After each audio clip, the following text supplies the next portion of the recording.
సంతోషం నిన్నారాధించుకునే విలువైన అవకాశం.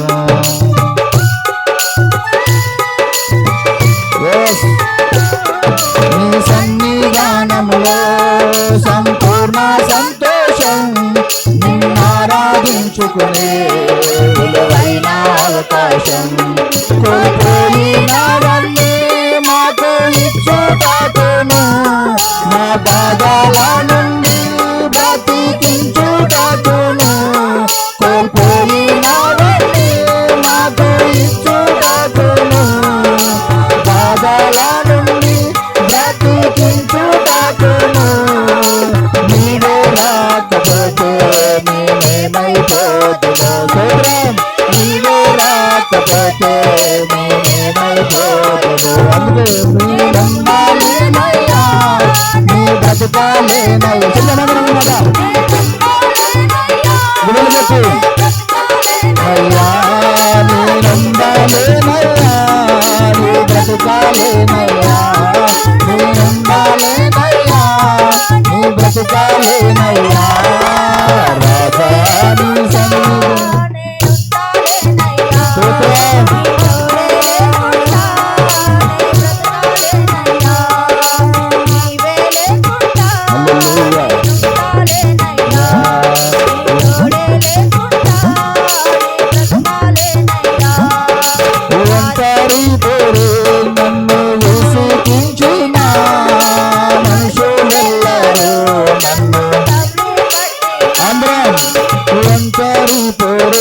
నన్ను విసిగించిన మనుషులెల్లరూ నన్ను తప్పుబట్టిన ఒంటరి వాడే వెయ్యి మంది అన్నారు నేనున్నానులే భయపడకు అన్నావు.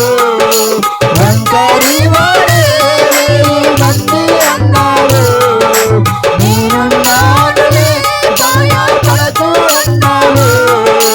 నేనంటే నీకు ఎంత ప్రేమ ఎంతయ్యా యేసయ్యా, నేనంటే నీకు ఎంత ప్రేమ ఎంతయ్యా. అందుకే నేనుండాలేనయ్యా నీ బ్రతుకాలేనయ్యా, నేనుండాలేనయ్యా నీ బ్రతుకాలేనయ్యా.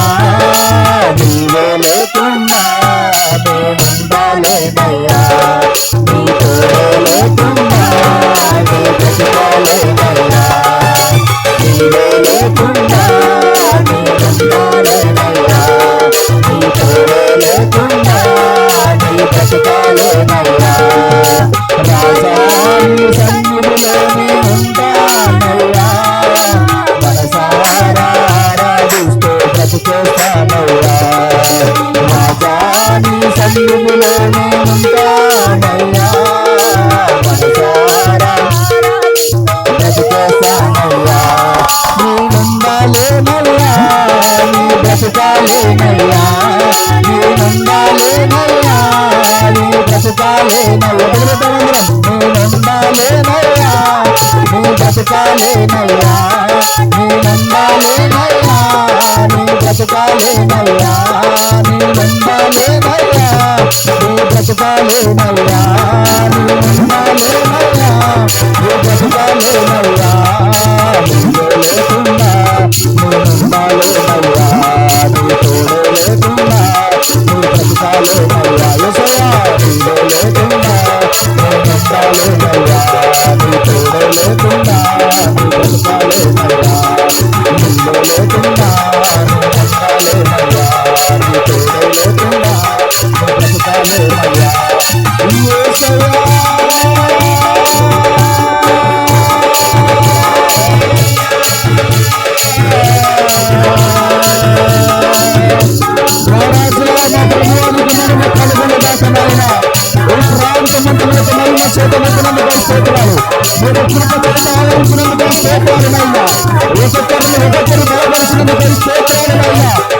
ఆత్మశక్తి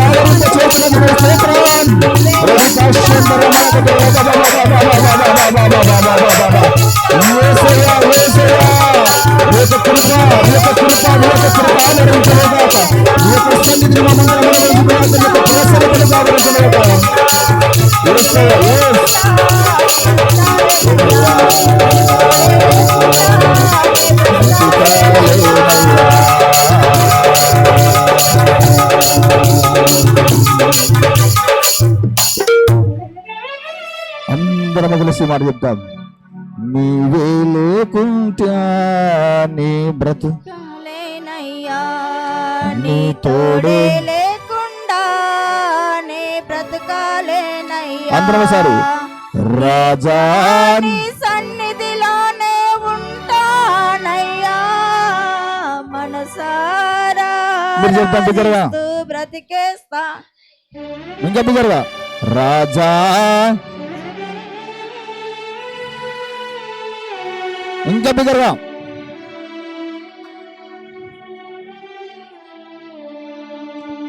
నీవే లేకుండా, ఇంకా బిగ్గరగా నీ తోడే,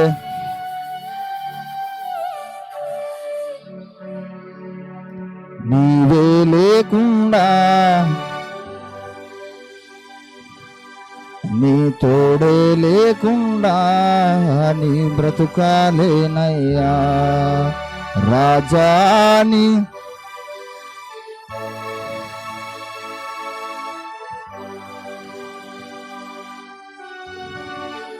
నయ్యా మన రాజులకు రాజు, ప్రభులకు ప్రభు, దేవతలకు దేవుడైన యేసయ్యకి స్తోత్రం చెబుతూ బిగ్గర సప్పట్లు కొడతాం.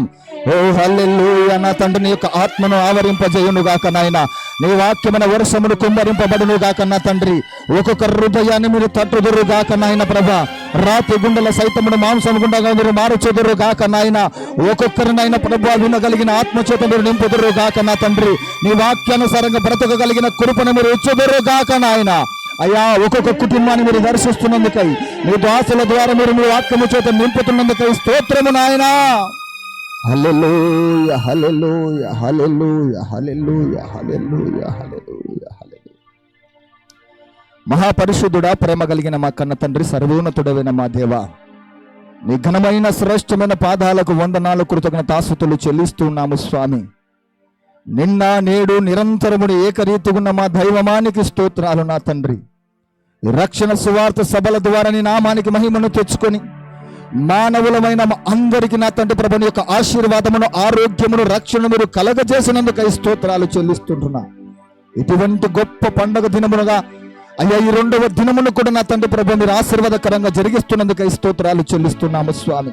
ఇన్నటి కాలపు వేళలు నా తండ్రి ప్రభు ఉన్నతమైన నీ ఉపదేశమును ద్వారా నన్ను మమ్మల్ని మీరు బలపరిచి మహిమకు సిద్ధపరిచినందుకై స్తోత్రాలు చెల్లిస్తున్నాము నా తండ్రి.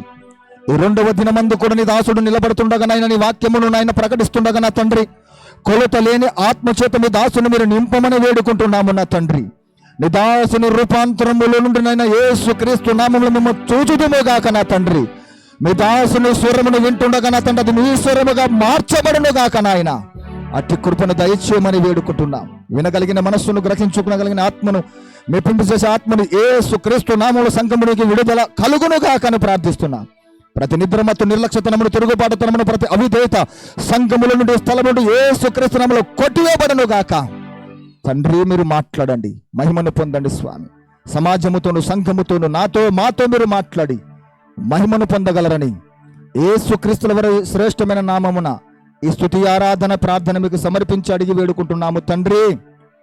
బిగ్గ చెప్దాము, ఆమేన్, ఆమేన్, హల్లెలూయా. మంచిది, కూర్చుందాం. పురుషులు కొంచెం పట్ట వేసుకొని ఇలా కూర్చునండి. అమ్మ మీరు స్త్రీలు కనబడుస్తుంటే కొంచెం అది విడివిడి కూర్చునండి, జాగ్రత్త. అయ్యా కూర్చున్న త్వరగా త్వరగా.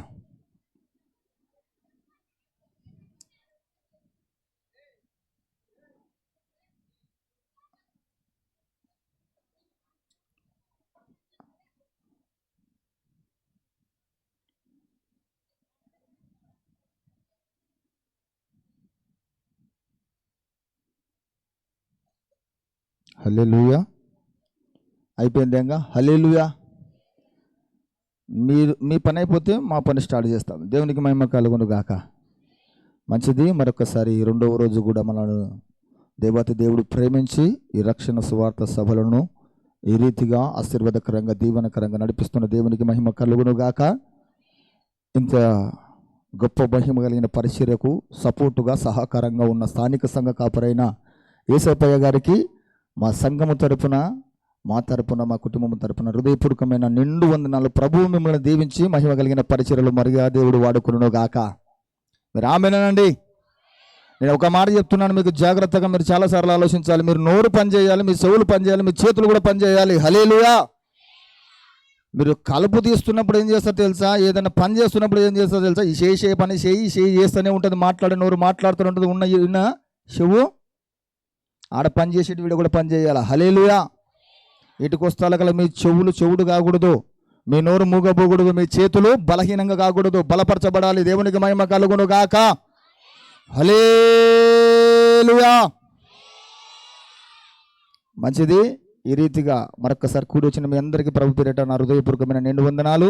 మనల్ని ప్రేమించి ఒక మాట, అయ్యా సభలు జరుగుట కొరకు మీరు సహకారంగా ఉండాలి, మా మధ్యానికి వచ్చి వాక్య పరిచర్య చేయాలి, ఈ ప్రాంతాన్ని బలపరచాలి అని ఒక మాట నేను మా ఆత్మీయ తండ్రిని దానిలయ్య గారిని అడగగా, అయ్యగారు సపోర్ట్ ఇచ్చి సహకారంగా ఉంటూ ఈ రీతిగా వాక్య పరిచర్య చేయడం కొరకు వచ్చిన అయ్యగారు కూడా మా హృదయపూర్వకమైన నిండు వందనాలు తెలియజేస్తూ ఉంటున్నాం. ఇంతవరకు వాయిద్యములు వాయించి సంగీతమును సపోర్ట్ చేసిన సహోదరులకు కూడా హృదయపూర్వకమైన నిండు వందనాలు. మా అయ్యగారు, మా ఆత్మీయ నాయకులు దానిలయ్య గారు మమ్మల్ని ఎంతగానో బలపరుస్తూ ఉంటారు. ఆత్మీయంగాను, ఆధ్యాత్మికంగాను, ఆర్థికంగా కూడా మమ్మల్ని బలపరుస్తూ ముందుకు నడిపిస్తూ ఉంటున్నాడు. కనుక అటువంటి దైవజనులు మన మధ్యనికి రావడము అది ఆశీర్వాదము. కనుక ప్రతి మాట దేవుని మాటగా మీరు తీసుకునండి. ప్రతి మాట ఏ మాట తీసుకున్నాలా? దేవుని మాటగా, మనుషుల మాట కాదు. దైవజనుడికి నిలబడి మాట్లాడుతుండగా ఆ మాట అది దేవుని మాటని మీరు దృష్టి ఉంచుకొని మీరు వినవలసిందిగా ప్రభు పేరిట మీకు మనవి. కనుక సమయాన్ని నేను దైవజనులకు ఇస్తుంటున్నాను. మీరు ఏడవైనా సాక్ష్యం ఉండాలి. సంఘం ఇలా ఉంది, ఇంత మంచిగా ఉంది అనేది ఒక సపోర్టుగా సాక్ష్యం మీరు పొందుకునాలి. మీ ఇష్టానుసారంగా మీరు తిరిగితే ఇది ఒక మాట, ఇది దేవుని సన్నిధి. సంత బజారు చెప్పాలా? సంత బజారు కోడుమూరు సంతకు అయితే యావూరులన రావచ్చు. సంఘంలోకి వచ్చి కూడా సంతలు తిరిగినట్టు తిరిగితే మనసులకు ఇష్టమేమో, యేసయ్యకి ఇష్టమో ఉండదు. కనుక జాగ్రత్తగా మీరు దేవుని మాటలు వింటారని మీ మీద నమ్మకము చేత ఈ సమయాన్ని మా ఆత్మీయ తండ్రికి నేను అప్పగిస్తున్నాను. ఈ సమయంలో వాక్య పరిచర్య చేసి మనల్ని బలపరచవలసిందిగా సమయాన్ని అయ్యగారికి ఇస్తూ ఉంటున్నాం.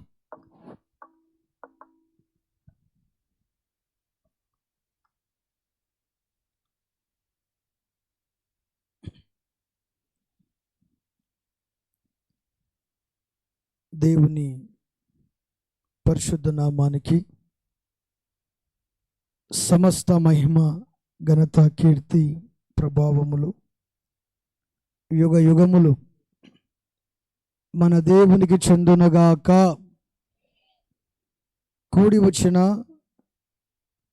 దేవుని ప్రజలైన మీకు ప్రభు పేరిట అందరికీ వందనాలండి. అందరికీ వందనాలు. నన్ను ఎంతో ప్రేమతో అయ్యగారు మాసాపురములో ఒక 3 రోజులు సభలు ఏర్పాటు చేయాలి, 11, 12, 13 పెడదాం అనుకున్నాను అన్నాడు.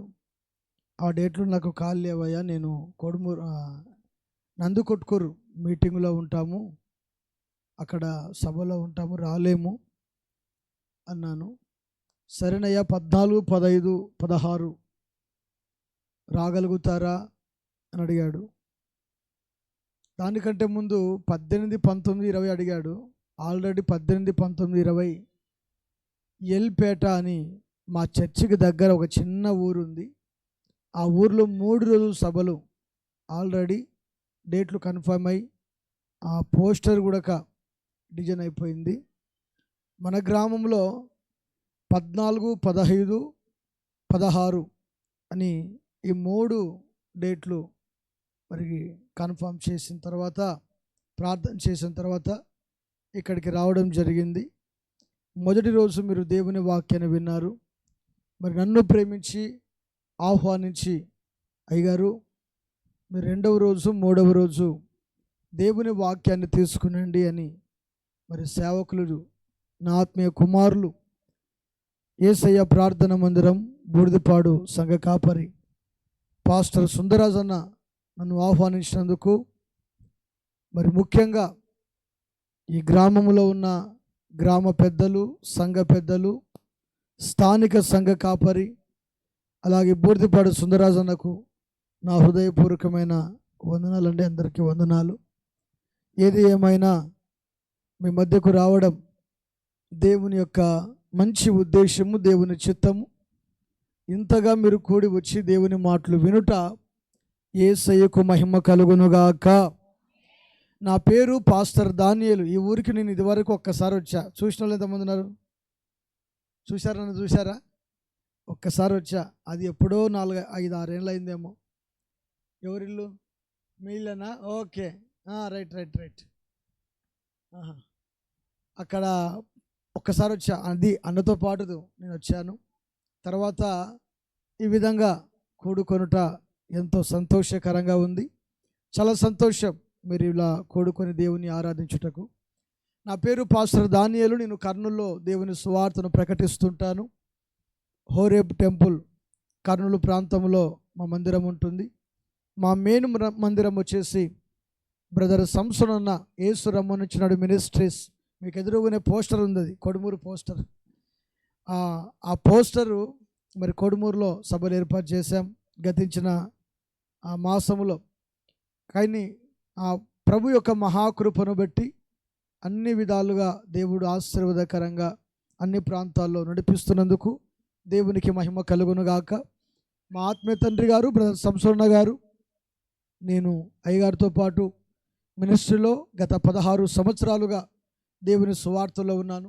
సంఘ పరిచర్య 14 సంవత్సరాలుగా సంఘ పరిచర్యలో కొనసాగుతున్నాను. ఇంచుమించు 150 మందికి పైగా విశ్వాసులు కలిగి ఆయా ప్రాంతాల్లో దేవుని సువార్తను ప్రకటిస్తూ ఉన్నాను. మంచిది, మీరందరూ మంచి మంచి పాటలు పాడి ప్రభుని గణపరిచారు. నేను కూడా ఒక పాట పాడాలని ఉంది. పాడమంటారా వద్దంటారా? మీరు అవకాశం ఇస్తే పాడదాం అనుకుంటున్నాను. పాడమంటారా?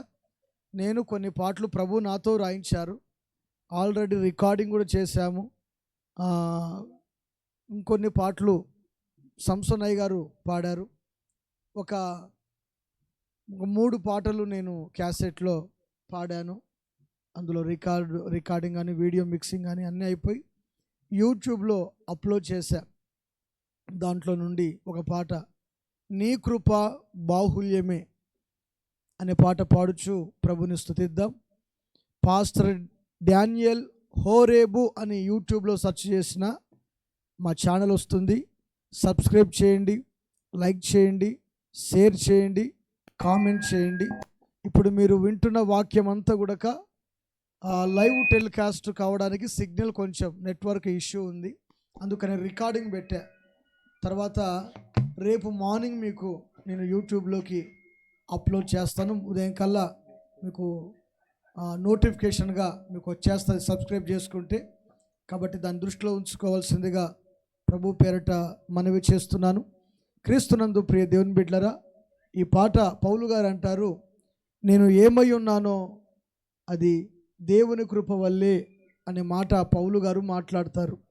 ఆయన మాటను ప్రభు నాకిచ్చినటువంటి ఆ మాటగా నేను భావించి, నిజమే ఈ స్థితిలో ఉన్నామంటే సేవ చేస్తూ పరిచర్య చేస్తూ సంఘ కాపరిగా స్వార్థికునిగా పరిచర్య చేస్తున్నామంటే మేము మంచివారము కాదు, గొప్పవారము కాదు, భక్తి గల వారం ఎంత మాత్రమును కాదు, లేకపోతే మాలో మంచితనము ఉందని ఎంత మాత్రము కాదు.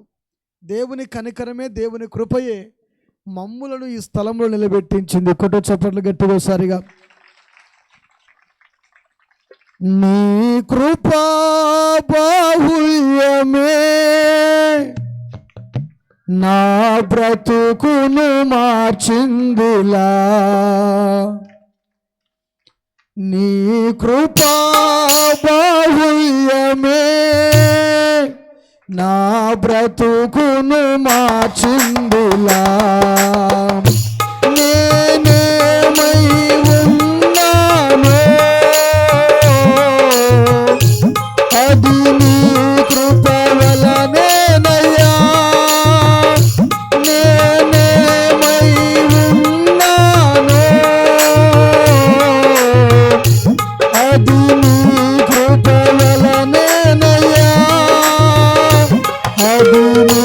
కృప వలనేనయ్యా, నీ కృప బాహుల్యమే నా బ్రతుకును మార్చిందులా, నీ కృప బాహుల్యమే నా బ్రతుకును మార్చిందులా.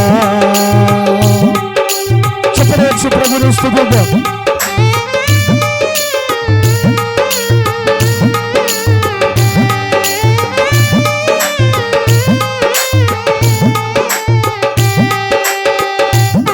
యేసుకే మహిమ కలుగును గాక.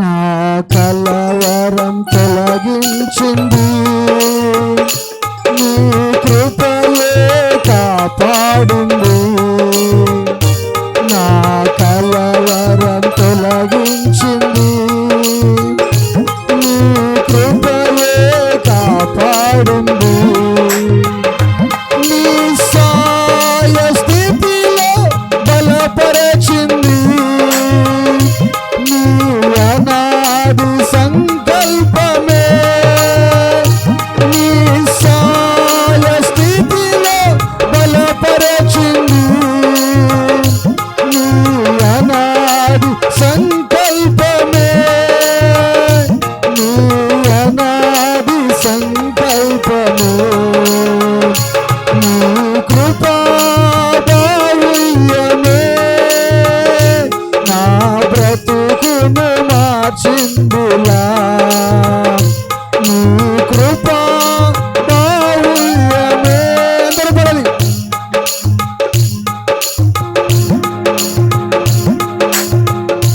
నేనేమై ఉన్నానో అది నీ కృప వలనేనయ్యా, నేనేమై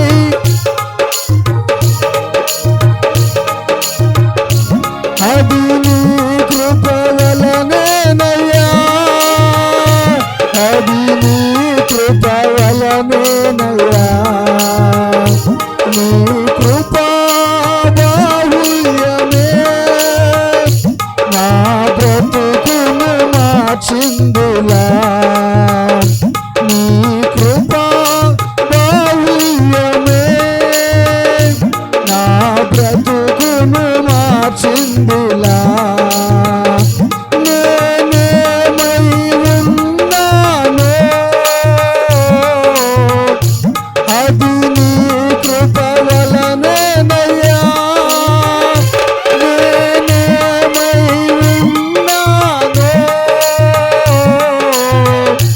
అది నీ కృప వలనేనయ్యా, అది నీ కృప వలనేనయ్యా, నీ కృప బాహుల్యమే నా బ్రతుకును మార్చిందులా, నీ కృప బాహుల్యమే నా బ్రతుకును మార్చిందులా. దేవునికి స్తోత్రం కలుగును గాక.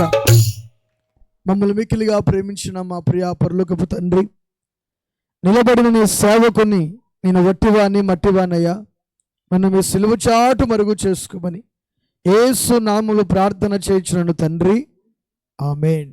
దేవునికి స్తోత్రం కలుగునుగాక.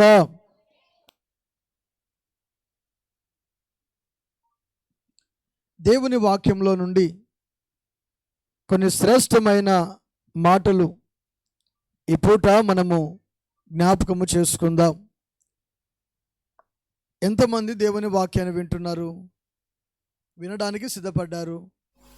చెప్పు ఎంతమంది? మీ పక్క వాళ్ళకు సెకండ్ ఇచ్చి నువ్వు దేవుని వాక్యం వింటున్నా, నువ్వు కూడా విను అని చెప్పండి ఒకసారి. నువ్వు దేవుని వాక్యం వింటున్నా, మీరు కూడా దేవుని వాక్యం వినండి చెప్పినారా? ఒక ఊరిలో ఇలాగే పోతే సెకండరీ స్కూల్ చెప్పండి అని చెప్పాను. ఆమె పక్కన పడనామె కూర్చుంది, ఆమె ఇంటి పక్కన ఆమెకు తెలియదు. ఆమె రావడం ముసుకేసుకొని కూర్చుందిగా, వచ్చి ఆమెను చూడలేదు. చూడనందుకు ఆమె దగ్గరికి నేను దేవుని వాక్యం వింటున్నా, నువ్వు కూడా విన్ను అని చేయగలిపే లోపే ఆమె చెయ్యి వెనక్కి తీసుకుంది. ఎంత దౌర్భాగ్యమో చూడండి, చెయ్యి వెనక్కి తీసుకుంది. కనీసం ఇలాంటప్పుడైనా కానీ దేవుని వాక్యాన్ని వినడానికి సౌండ్ పెట్టాను ఆసక్తి కలిగి ఉంటే ఎంత బాగుంటుంది అంటారు? బాగుంటుందా? చెప్పండి, బాగుంటుందా? కనుక వాక్యము వినడానికి ఆసక్తి అనేది చాలా ప్రాముఖ్యమైంది. దేవుని స్తోత్రం. మనము ఏది వినడానికి ఎక్కువగా ఇష్టపడతామంటే పక్కింటి గొడవలు ఉంటాయి కదా, అవి వినడానికి చెవులను పెద్దగా చేస్తాము. వాక్యం వినడానికి వచ్చేసరికి చెవులు మూసుకుపోతాయి. ఏమవుతాయి తెలుసా మీకు? మూసుకుపోతాయని తెల్ల మీకు వాక్యం అయ్యేసరికలా చెవులు మూసుకుపోయి ఒక ఆమె ఇలాగే ప్రార్థనకి వెళ్తే ఆమె ముసుగు అందరూ ఇక్కడ లాగేసుకుంటారు. పన వరకైనా ఇంకెక్కువ వేసుకుంటారా చెప్పరే? ఒక ఆమె ఏం చేసిందంటే ఇక్కడ లాగేసుకుంది. ఆమె గడ్డ మాత్రం కనబడుతుంది, ఇదంతా కనబడతలేదు. మాకు తెలియదు, నిద్రపోయేది తెలియదు, వాక్యం వినేది తెలియదు. ఆమె కదలకుండా ఇట్లే కూర్చుంది. జంగమల్లు చనిపోతే వాళ్ళు ఇలాగే కూర్చోబెడతారు, తెలుసా మీకు? చూసినారా? కదలట్లేదు. ఓ శవాన్ని తీసుకుపోతున్నారు, అది దాని పని అదే, వాళ్ళ పని అదే. కూర్చోబెట్టే చూసారా గారు మీరు? కూర్చోబెట్టే ఆకు ఒక్క దంచి నోట్లో నిండా పెడతారు. దానికంటే ముందు దాని ఎదురుగా కూర్చొని బువ్వ తింటారు. ఇదే ఆఖరి ముద్ద అని తలా ఒక ముద్ద సెక్కి పెడతారు. తింటే కదా అది, అవునా కదా? సెక్కి పెడతారు. సెక్కి పెట్టినా అది లోపలికి పోదు, అది అట్టే ఉంటుంది. నోరు అట్లే కదలకుండా. ఆమె కూడా ముసుకేసుకుంది, కానీ వినేది తెలియదు. ఇలాగే ఓకే ఇట్లే ఉంది. నేను తర్వాత కూర్చొని మీరు ఆయన కూర్చొని ఉంది. తర్వాత దేవునికి స్తోత్రం హల్లెలూయా అని చెప్పా. ఆమె ఏం ఉలుకులేదు పలుకులేదు. పక్కనున్న ఆమె ఎవరో గిచ్చినట్టుంది. ఆమె కొంచెం అనింది. మొత్తానికి ఆమె అలా కూర్చొని అలాగే ఉంది. తర్వాత సభలో ఏం చేశానంటే, పరలోక రాజ్యానికి ఎంతమంది పోతారు చేతులు ఎత్తండి వెళ్ళే వాళ్ళందరూ చెప్పిన. అందరూ చేతులు ఎత్తినారు, ఆమె చేయెత్తల. నరకానికి ఎంతమంది పోతారు చేయెత్తండి అని చెప్పేసి అన్నా. ఆమె నరకానికి పరలోకానికి ఎంతమంది పోతారు అని అన్నప్పుడు ఆమె చూసింది, కానీ చేయెత్తమంటే అవకాశం పోయింది. నరకానికి ఎంతమంది పోతారు అన్నప్పుడు అందరికంటే ముందు ఈమె ఎత్తింది. తెలియదు అంటే అన్కాన్సెన్స్. దేవుని వాక్యము వినడానికి సిద్ధమైన మనసు లేనప్పుడు ఏ మనసు అది? ఏ మనసు అది? నా ప్రభు అయిన యేసుక్రీస్తు ప్రభువారు 2025 సంవత్సరాల క్రిందట కొండ మీద ప్రసంగం చేస్తున్నాడంట. ఎక్కడ ప్రసంగం చేస్తున్నాడు? ఎక్కడ ప్రసంగం చేస్తున్నాడు? ఆయన కొండ మీద ప్రసంగం చేసేటువంటి ఆ దినాల్లో ఆయన నోరు తెరిచి మాట్లాడినటువంటి ప్రథమమైనటువంటి మాట ఏమిటంటే, కొండ మీద ఉన్నటువంటి ప్రసంగంలో మీకు అందరికీ తెలుసు. ఆ ప్రసంగం మాట ప్రభు చెప్పినటువంటి మాట, ఆత్మ విషయమై దీనులైన వారు ధన్యులు అన్నాడు. కూడా చెప్పి సరిగా. ఏ విషయమై దీనులైన వారు ధన్యులు? చెప్పాలి. ఏ విషయంలో? కొండ మీద ప్రసంగంలో మొట్టమొదటిసారిగా ప్రభు మాట్లాడిన మాట అది. అవునంటారే కాదంటారు? తప్పు చెప్పానేమన్నా? తెలుసా మీకు ఎవరికైనా? ఎంతమందికి తెలుసు?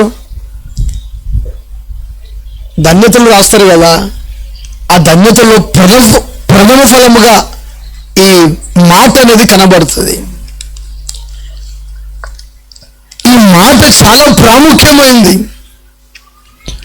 యేసుక్రీస్తు ప్రభు వారు సెలవిచ్చినటువంటి మాటల్లో ఆత్మ విషయమై దీనులైన వారు ధన్యులు అన్నాడు. ఉద్యోగం పోతే మౌనంగా ఉంటే నువ్వు ధన్యుడవు కాదు. వ్యాపారము సరిగ్గా జరగకపోతే మౌనంగా ఉంటే నువ్వు ధన్యురాలు కాదు. 4 ఎకరాల పొలము కొని ఒక 3 పిల్లలు కుటుంబంలో ఉండి వ్యాపారము అభివృద్ధి జరిగి లేకపోతే ఒక కారు, ఒక ఇల్లు, ఒక మంచి బైకులో నువ్వు కొనుక్కొని తిరిగినంత మాత్రాన నువ్వు ధన్యుడవు కావు.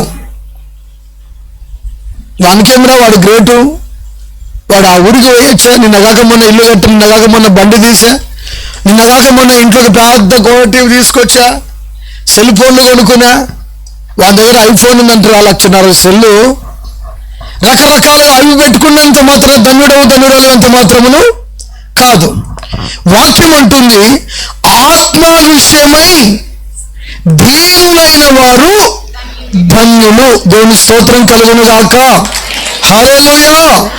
గమనించాలి, క్రీస్తునందు ప్రియ దేవుని బిడ్డరా, మీరు ఏ విషయంలో ధన్యులుగా ఉండాలి అంటే ఆత్మ విషయమై దీనులైన వారు ధన్యులు అని ప్రభు సెలవిచ్చాడు. అయితే నేను ఒక మాట చెప్తున్నాను, దీనత్వము అనేది చాలా ప్రాముఖ్యమైంది. అనండి, దీనత్వం అనండి. దీనత్వం ఎప్పుడు వస్తుంది? సహజంగా భర్త కొట్టినప్పుడు అలుగుతారా, అలవరా, పలకరే. మన సహోదరులు కూడా అత్తమామల ఊరికి పోయినప్పుడు అత్తమామలు కనుక మనల్ని బామార్దులు బావలు సరిగ్గా పట్టించుకోలేదనుకోండి, అంటే మీరు మంచోళ్ళండి, మీకు అలాంటి పరిస్థితి ఉండదేమో. కొన్ని ఊర్లో పోతా కదా నేను కూడా, పట్టించుకోలేదనుకోండి. ఒక ఆయన అత్తమామని అడిగాడు. ఆయన కొడుకు వాళ్ళ మామ పొలం పనికి వెళ్ళాడు. పొలం పనికి వెళ్ళి అలసిపోయి పడుకున్నాడు. ఈయన గారు సెకండ్ షో సినిమా చూసి అత్తగారింటికి పోయినాడు. మధ్యరాత్రి వచ్చినందుకు పలకరేందుకు అడిగినాడంట. ఇప్పుడు ఆయన ఏదో రైతులు పొలం పని చేసుకుంటోళ్ళు అలసిపోయి నిద్రపోతారు. భార్యకు తప్పదు, ఎందుకంటే ఈ సచ్చినోడు ఇంగరాలని ఎదురు చూస్తా ఉంది ఆమె. నేను వస్తా, గంటకల్లా వస్తా, 10 నిమిషాలు, ఇప్పుడు ఫోన్ వచ్చిందిగా, యాడున్నా కానీ గంటకల్లా వస్తా, 10 నిమిషాల్లో వస్తా, 5 నిమిషాల్లో వస్తా, 3 నిమిషాల్లో వస్తా అనుకుంటూ చెప్పుకుంటూ రాత్రి మొత్తం మీద 1 గంటకు వచ్చాడు. యాటికి పోయి వచ్చినావు, ఎంతసేపు నీకోసం, మా నాయన 6 గంటల నుంచి నీకోసం ఎదురు చూస్తున్నాడు అని చెప్పేసి ఆమె కొన్ని చివాట్లు పెట్టింది. ఏం లేదు, కొత్తగా సినిమా రిలీజ్ అయింది కదా, అందుకని అట్లా పోయి, మీ ఊరు టౌన్ కదా, మా ఊరు పల్లెటూరు కదా, అందుకని నేను మీ ఊరికి వచ్చి సినిమా చూసి ఇంటికి వచ్చేసరికల్లా 1 గంట అయిందిలే. కానీ అవును, ఇందాక చూస్తున్నాను, ఎవరు కనపడలేదు నాకు అంటే 1 గంట పోరు కనపడతారు. కర్నూలులోనే బస్ స్టాండ్లో ఆటోలు కూడా సరిగ్గా తిరగవు 1 గంట అప్పుడు, అవునా కదా? మరి మీ ఊళ్ళో తిరుగుతాయి, ఎవరు పలకరిస్తారు నిన్ను అంటే అన్ని నిర్మానుష్యంగా ఉంటారు. అలిగాడంట. అలిగి మరుసటి పొద్దున్నే లేచి ఎవరు చెప్పకుండా రాష్ట్రపతి నడుచుకుంటూ పోతున్నాడు. రాష్ట్రపట్టాడు. దారిలో ఉన్న వాళ్ళు చూసి ఎప్పుడు వచ్చాడు, నన్ను పలకరేయద్దు అలిగాడు. అయ్యారు, ఎందుకోసం అలిగారు అబ్బాయి అంటే, మా అత్త మా మామ నన్ను పలకరేయలేదు. అవునా, ఏ కాలం వచ్చిందిరా, ఉన్న ఒకరివి అల్లునివి 10 మంది ఉన్నారా ఏమన్నా ఇంటికి, ఒక బిడ్డ భర్తను పలకరేయకుండా ఎట్లా పరిస్థితి అని వాళ్ళు కొంచెం ఈయన మీద చివాట్లు పెడుతున్నారు. తెలుసు కదా పాపం, అవునా కదా పాపం. సరే ఇంటి పోదామని చెప్పి వాళ్ళు ఆ మాట ఈ మాట చెప్పి ఇంటికి తీసుకొచ్చారు. ఏమిరా పెద్దోడా, ఏం పలకలేదంట నువ్వు, పల సంగతి అంట, అల్లుని పలకరేయకుండా ఎట్లా మర్యాద. వాడు వచ్చింది తెలియదు, వాడు పోయినది నాకు తెలియదు. అందరికంటే అందరూ అనుకున్నాక వచ్చాడు, అందరూ లేకముందే పోయినాడు, మాకేం తెలుస్తుంది అని అంటే కొంతమంది అడుగుతా. ఇలాంటి అడిగినప్పుడు దీనత్వం అనేది కనబడదు. కానీ ఒకటి చెప్తున్నాను, ఆత్మ విషయమై దీనులైన వారు ధన్యులు అన్నాడు. దీనత్వం అనేది చాలా ప్రాముఖ్యమైంది. దేవుని వాక్యములో ఆ దీనత్వమే నీకును నాకును కావాలని ప్రభువైన యేసుక్రీస్తు వారు ఆశపడుచున్నారు. గట్టిగా చెప్పండి, గట్టి ప్రభుని స్తుతిద్దామా. గమనించాలి, ఈ దీనత్వము అనేది చాలా ప్రాముఖ్యమైంది. తగ్గింపు జీవితము దేవుని సన్నిధిలో ఎంతో విలువైంది. ఇందాక మీకు చప్పట్లు కొట్టమన్నాను కదా, ఒక ఊర్లో ఇలాగే చప్పట్లు కొట్టండి అంటే పాస్టర్ అన్నాడు, ఎందుకు కొట్టారు మీరు చప్పట్లు అని అడిగాడు. ప్రార్థన అంతా అయిన తర్వాత నాకు కొంచెం బాధ అనిపించింది. తర్వాత పాస్టర్ గారిని అడిగా, మరుసటి రోజు నాదో వాక్యం, మరుసటి రోజు మైకులో పొదుపు లక్ష్యం గ్రూప్కి వెళ్తారు. ఆ పొదుపు లక్ష్యం గ్రూపులో ఈ సంవత్సరం పొదుపు కొంచెం, పోయిన సంవత్సరం ₹1,00,000 కదా మనిషికి ఇచ్చింది, ఈ సంవత్సరం ₹1,50,000 మీకు శాంక్షన్ అయ్యేటట్లు మన పొదుపు యొక్క సంస్థలో ఉన్నటువంటి పెద్ద పెద్ద మేడం వాళ్ళు, పేజర్లు అందరూ కూడా, గ్రూప్ లీడర్లు అందరూ కూడా మరి మేము తీర్మానం చేసుకున్నాము, మీకు అంత శాంక్షన్ ఇవ్వడానికి మేము కూడా ఒక లెటర్ ఫార్వర్డ్ చేస్తున్నాము అనేసరికల్లా ఏం చేస్తారు మీరు? కరెక్ట్ చెప్తారు. ఏం చేశారు? మన ఊరికి ఎమ్మెల్యే వచ్చాడు అనుకోండి, ఒకవేళ రోడ్లు లేవు, లైటింగ్ లేదు, స్ట్రీట్ లైట్లు, రోడ్లు, కాలువలు, ఇంకా వాటర్ పైపులు ఇవన్నీ నేను ఇస్తా, నాకు ఓటేసి గెలిపించండి అని మాట్లాడినప్పుడు మీరేం చేస్తారు? పలకరే. అతను చేసిన వాగ్దానములు నెరవేర్చడో ముందుగా నువ్వేం చేస్తున్నావు? ఘనపరుస్తున్నావా లేదా? బలమైన దేవుని వాక్యం ఒక మాట వినబడినప్పుడు చప్పట్లు కొట్టి ప్రభుని ఘనపరిస్తే తప్పంటరా అని నేను అంటున్నా. తప్పంటరా? చెప్ప తప్పంటరా? ఎవరి ఘనపరుస్తున్నావు? దేవుని నీవు ఘనపరుస్తున్నావు. అందుకని ఈ దేవుని ఘనపరిచేటప్పుడు ఒక వాక్యము మీతో మాట్లాడబడుతున్నప్పుడు మీరు దేవుని మహిమార్థమై చప్పట్లు కొడుచు ప్రభుని ఘనపరచుదురుగాక. దగ్గర చెప్పండి, ఆమేన్, ఆమేన్. రైట్, మంచిది. క్రీస్తునందు ప్రియ దేవుని బిడ్డలారా, మనము ఆరాధించేటువంటి మన ప్రభు అయిన యేసుక్రీస్తు వారు ఏమై ఉన్నారు? ఆయన దీనులై ఉన్నారు. ఆయన ఏమి ప్రకటిస్తున్నారు? దీనత్వము గురించి యేసుక్రీస్తు ప్రభువారు ప్రకటిస్తున్నారు. గమనించాలి, యేసుక్రీస్తు ప్రభువారు చెప్పేటువంటి మాట ఏమిటంటే, ఆత్మ విషయమై దీనులైన వారు ధన్యులు అని సెలవిచ్చాడు. ఈ దీనత్వము అనేది చాలా ప్రాముఖ్యమైంది. ఈ దీనత్వము ఏ బస్ స్టాండ్లోనో, మార్కెట్లోనో ఈ దీనత్వం అనేది మనకు దొరకదు. ఈ దీనత్వం మనకు కనబడేది ఎక్కడి నుంచి కనబడుతుంది అంటే, యేసుక్రీస్తు ప్రభువారి వైపు చూసినప్పుడే ఆ దీనత్వం అనేది మనకు దొరుకుతుంది. కొత్త చెప్పండి గట్టిగా. ఎవరి వైపు చూస్తే మనకు దీనత్వము రాదు, ఎవరి వైపు చూసినా మనకు రక్షణ కలగదు, ఎవరి వైపు చూసినా మనకు సమాధానము కలగదు, ఎవరి వైపు చూసినా మనకు ఆదరణ కలగదు. కానీ యేసుక్రీస్తు ప్రభువారి వైపు మనము చూసినప్పుడు మనకు రక్షణ అనేది దొరుకుతుంది. హల్లెలూయా. ఈ రక్షణ భాగ్యము కోల్పోయినటువంటి వ్యక్తులు ఎంతో మంది, సంపాదించుకున్న వాళ్ళు కొందరు. నా ప్రియమైనటువంటి దేవుని బిడ్డరా, మనము ఆరాధించేటువంటి మన దేవుడు సెలవిచ్చేటువంటి మాట ఏమిటంటే, నా ప్రజలను, దీన మనస్సు కలిగినటువంటి వ్యక్తులను రక్షణతో నేను అలంకరించాలి అంటాడు. చూద్దాము సరిగా కీర్తన గ్రంథము 149వ అధ్యాయం 4వ వచనం. 149:4 చూడండి.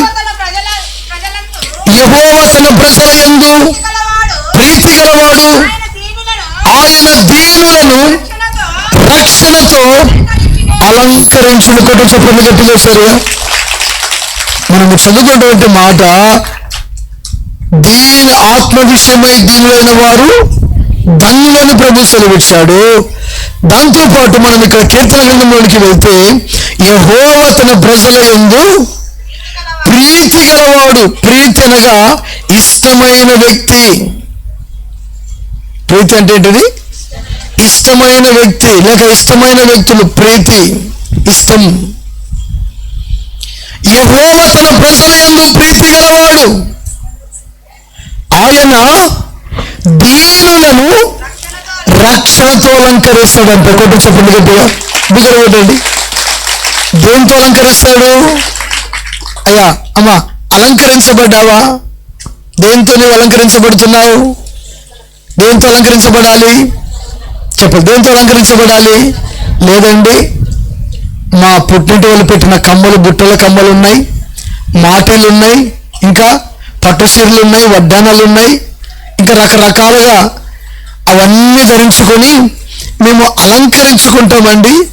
కొంతమందిని పెళ్లిలో పోయేటప్పుడు చూడాలా, వాళ్ళు పెళ్లిలో పోయేటప్పుడు చూడాలా, సామాన్యంగా రెడీ అయిపోరు. అంటే మీరు మంచోళ్ళండి, కొన్ని ఊర్ల గురించి చెప్తున్నా.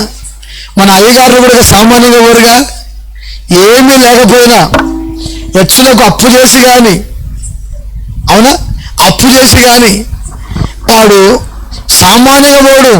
బ్రాస్లైట్ పెడతాడు, అవి రోల్డ్ గోల్డే, బంగారుదేం కాదు. బ్రాస్లైట్ పెడతాడు, వాచ్ పెడతాడు, ఉంగరాలు 4 ఉంగరాలు తగిలిస్తాడు. దేనికి? అలంకరణ కోసం. ఇంకా బూట్లు కూడా, మామూలు బూట్లు కొంటాడా, బూట్లు కూడా కోరుకుంటాడు. బాగా టిప్ టాప్లో రెడీ అయిపోతాడు. ఏం చేస్తున్నావు అంటే, అత్తారింటికి వెళ్తున్నా, బంధువుల పెళ్లికి వెళ్తున్నా, అలంకరించుకొని, పురుషులు కావచ్చు స్త్రీలు కావచ్చు, అలంకరించుకోండి.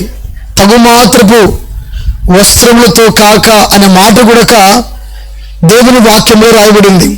కానీ మనకు ప్రాముఖ్యమైనటువంటి అలంకారము ఏది కావాలంటే, రక్షణ అనేటువంటి ఒక అలంకారం ఉంది.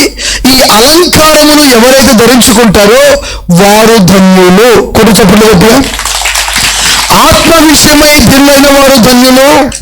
యెహోవా తన ప్రజల యందు ప్రీతి గలవాడు, ఆయన దీనులను రక్షణతో అలంకరించేటువంటి దేవుడు. ఎవరిని రక్షణతో అలంకరిస్తాడు? చెప్పు. ఎవరు రక్షణతో అలంకరిస్తాడు? నువ్వు దేనితో అలంకరించబడుతున్నావు? రక్షణతో అలంకరించబడుతున్నావా? లేకపోతే బంగారముతో వెలగల వస్త్రములతో అలంకరించబడుతున్నావా?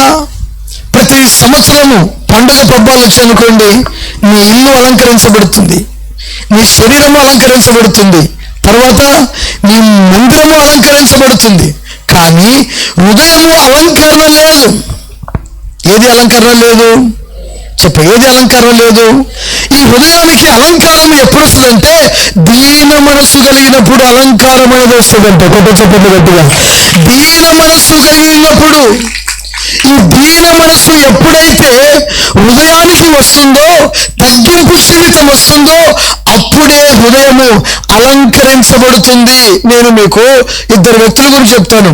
వాళ్ళలో ఒకరు పరిసయ్యులు, ఇంకొకరు చెప్పు. నేను మీకు పెద్దగా లోతని చెప్పను, పైపేరు మాత్రం చెప్తున్నా. ఒకరు పరిసయ్యులు, ఇంకా సుంకరి. విన్నారు కదా? ఈ మాటలు మీరు గమనిస్తే, పరిసయ్యుడు చర్చిలో సంఘ పెద్దగా చలామణి అంటే నాదే పెత్తనం, మా ఇల్లు, మా గోత్రం, మా బలగాలు, మా అన్నదమ్ముల పిల్లలు, తప్పు అనుకోకండి, మా ఒళ్ళు. అంటే మేము ఎన్ని కుటుంబాలు తెలుసా?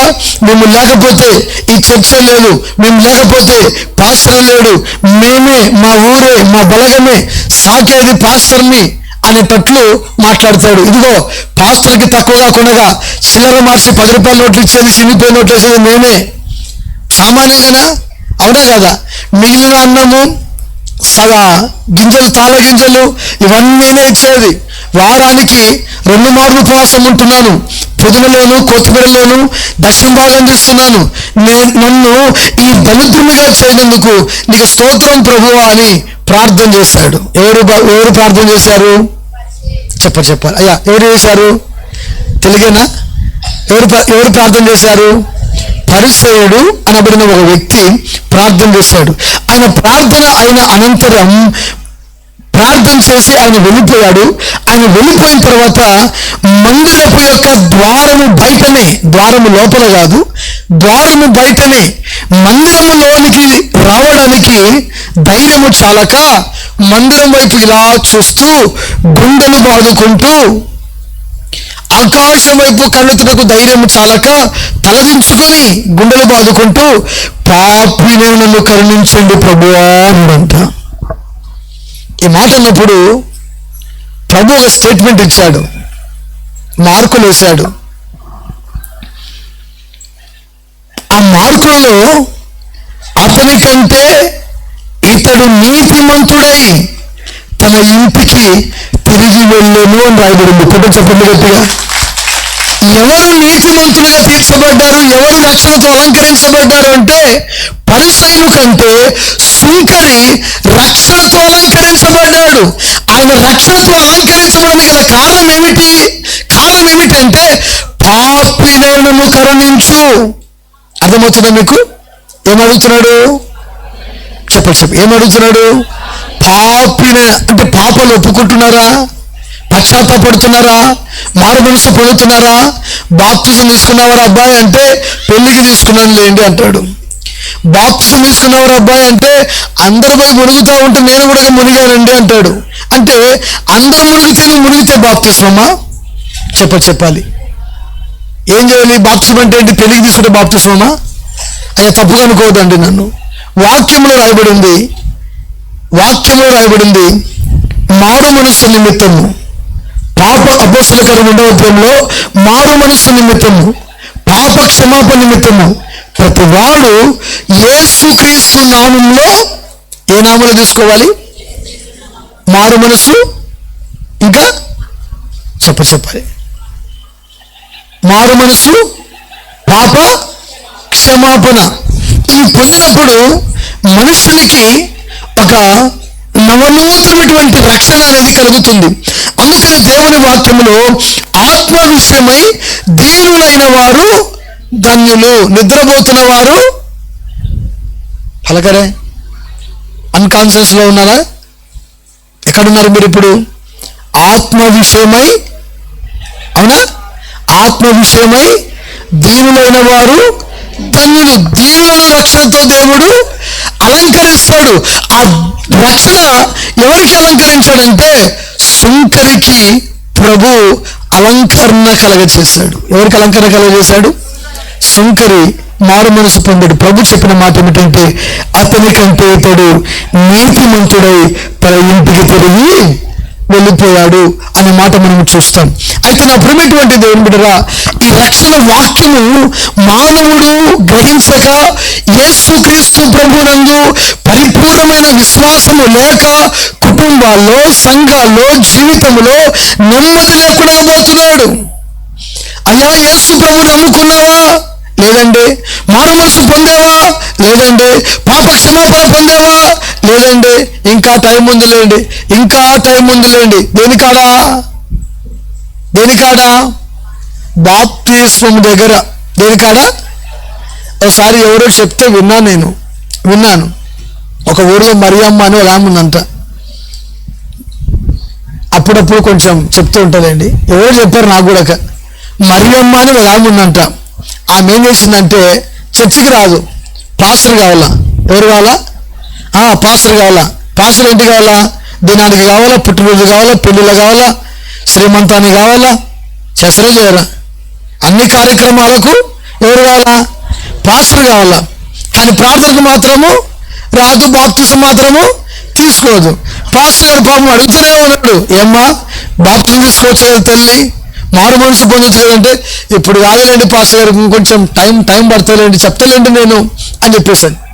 ఆమె ఏం చేసిందంటే చివరికి ఏం చేసిందంటే, అయ్యా నా కూతురు పెళ్లి పెట్టుకున్నాను, నా కూతురు పెళ్ళి అయిపోయిన తర్వాత నెక్స్ట్ నేను చర్చికి వస్తానండి పాస్టర్ గారు అని చెప్పేసి బాప్తిజం తీసుకుంటానని చెప్పేసానండి. పాస్టర్ గారు కదా, పాస్టర్లకు కొంచెం ఆశ, సేవకులైన అందరికీ ఎవరికైనా ఒక విశ్వాస సంఘంలో స్థిరపరచబడుతున్నారంటే ఆశని. నా కూతురు పెళ్ళి అయిపోతే బాప్తిజం తీసుకుంటానండి కదా మరి అమ్మ, సరే పోదామని చెప్పేసి కూతురు పెళ్లికి పోయాడు. కూతురు పెళ్ళి ఎక్కడ జరుగుతుంది? అక్కడ జరుగుతుందా? అడుగుతారు కదా, మీ ఊరు పాస్టర్ రాలేదా? అడుగుతారా? మీ ఊరు పాస్టర్ రాలేదా మరి అమ్మా అంటే, ఆయన పరువు నిలబెట్టుకోవడానికి ఎవరు వాడుకుంటుంది? పాస్టర్ వాడుకుంటుంది. సామాన్యులు కాదు, విశ్వాసులు కొంతమంది అవసరానికి మరియమ్మ పాస్టర్ని తీసుకొని వెళ్ళి, సార్ బాగా కూర్చున్నారు సార్ బండ్లో, ఆ వ్యాన్ ఎక్కించింది, ముందు సీట్లో కూర్చోబెట్టింది పాస్టర్ని.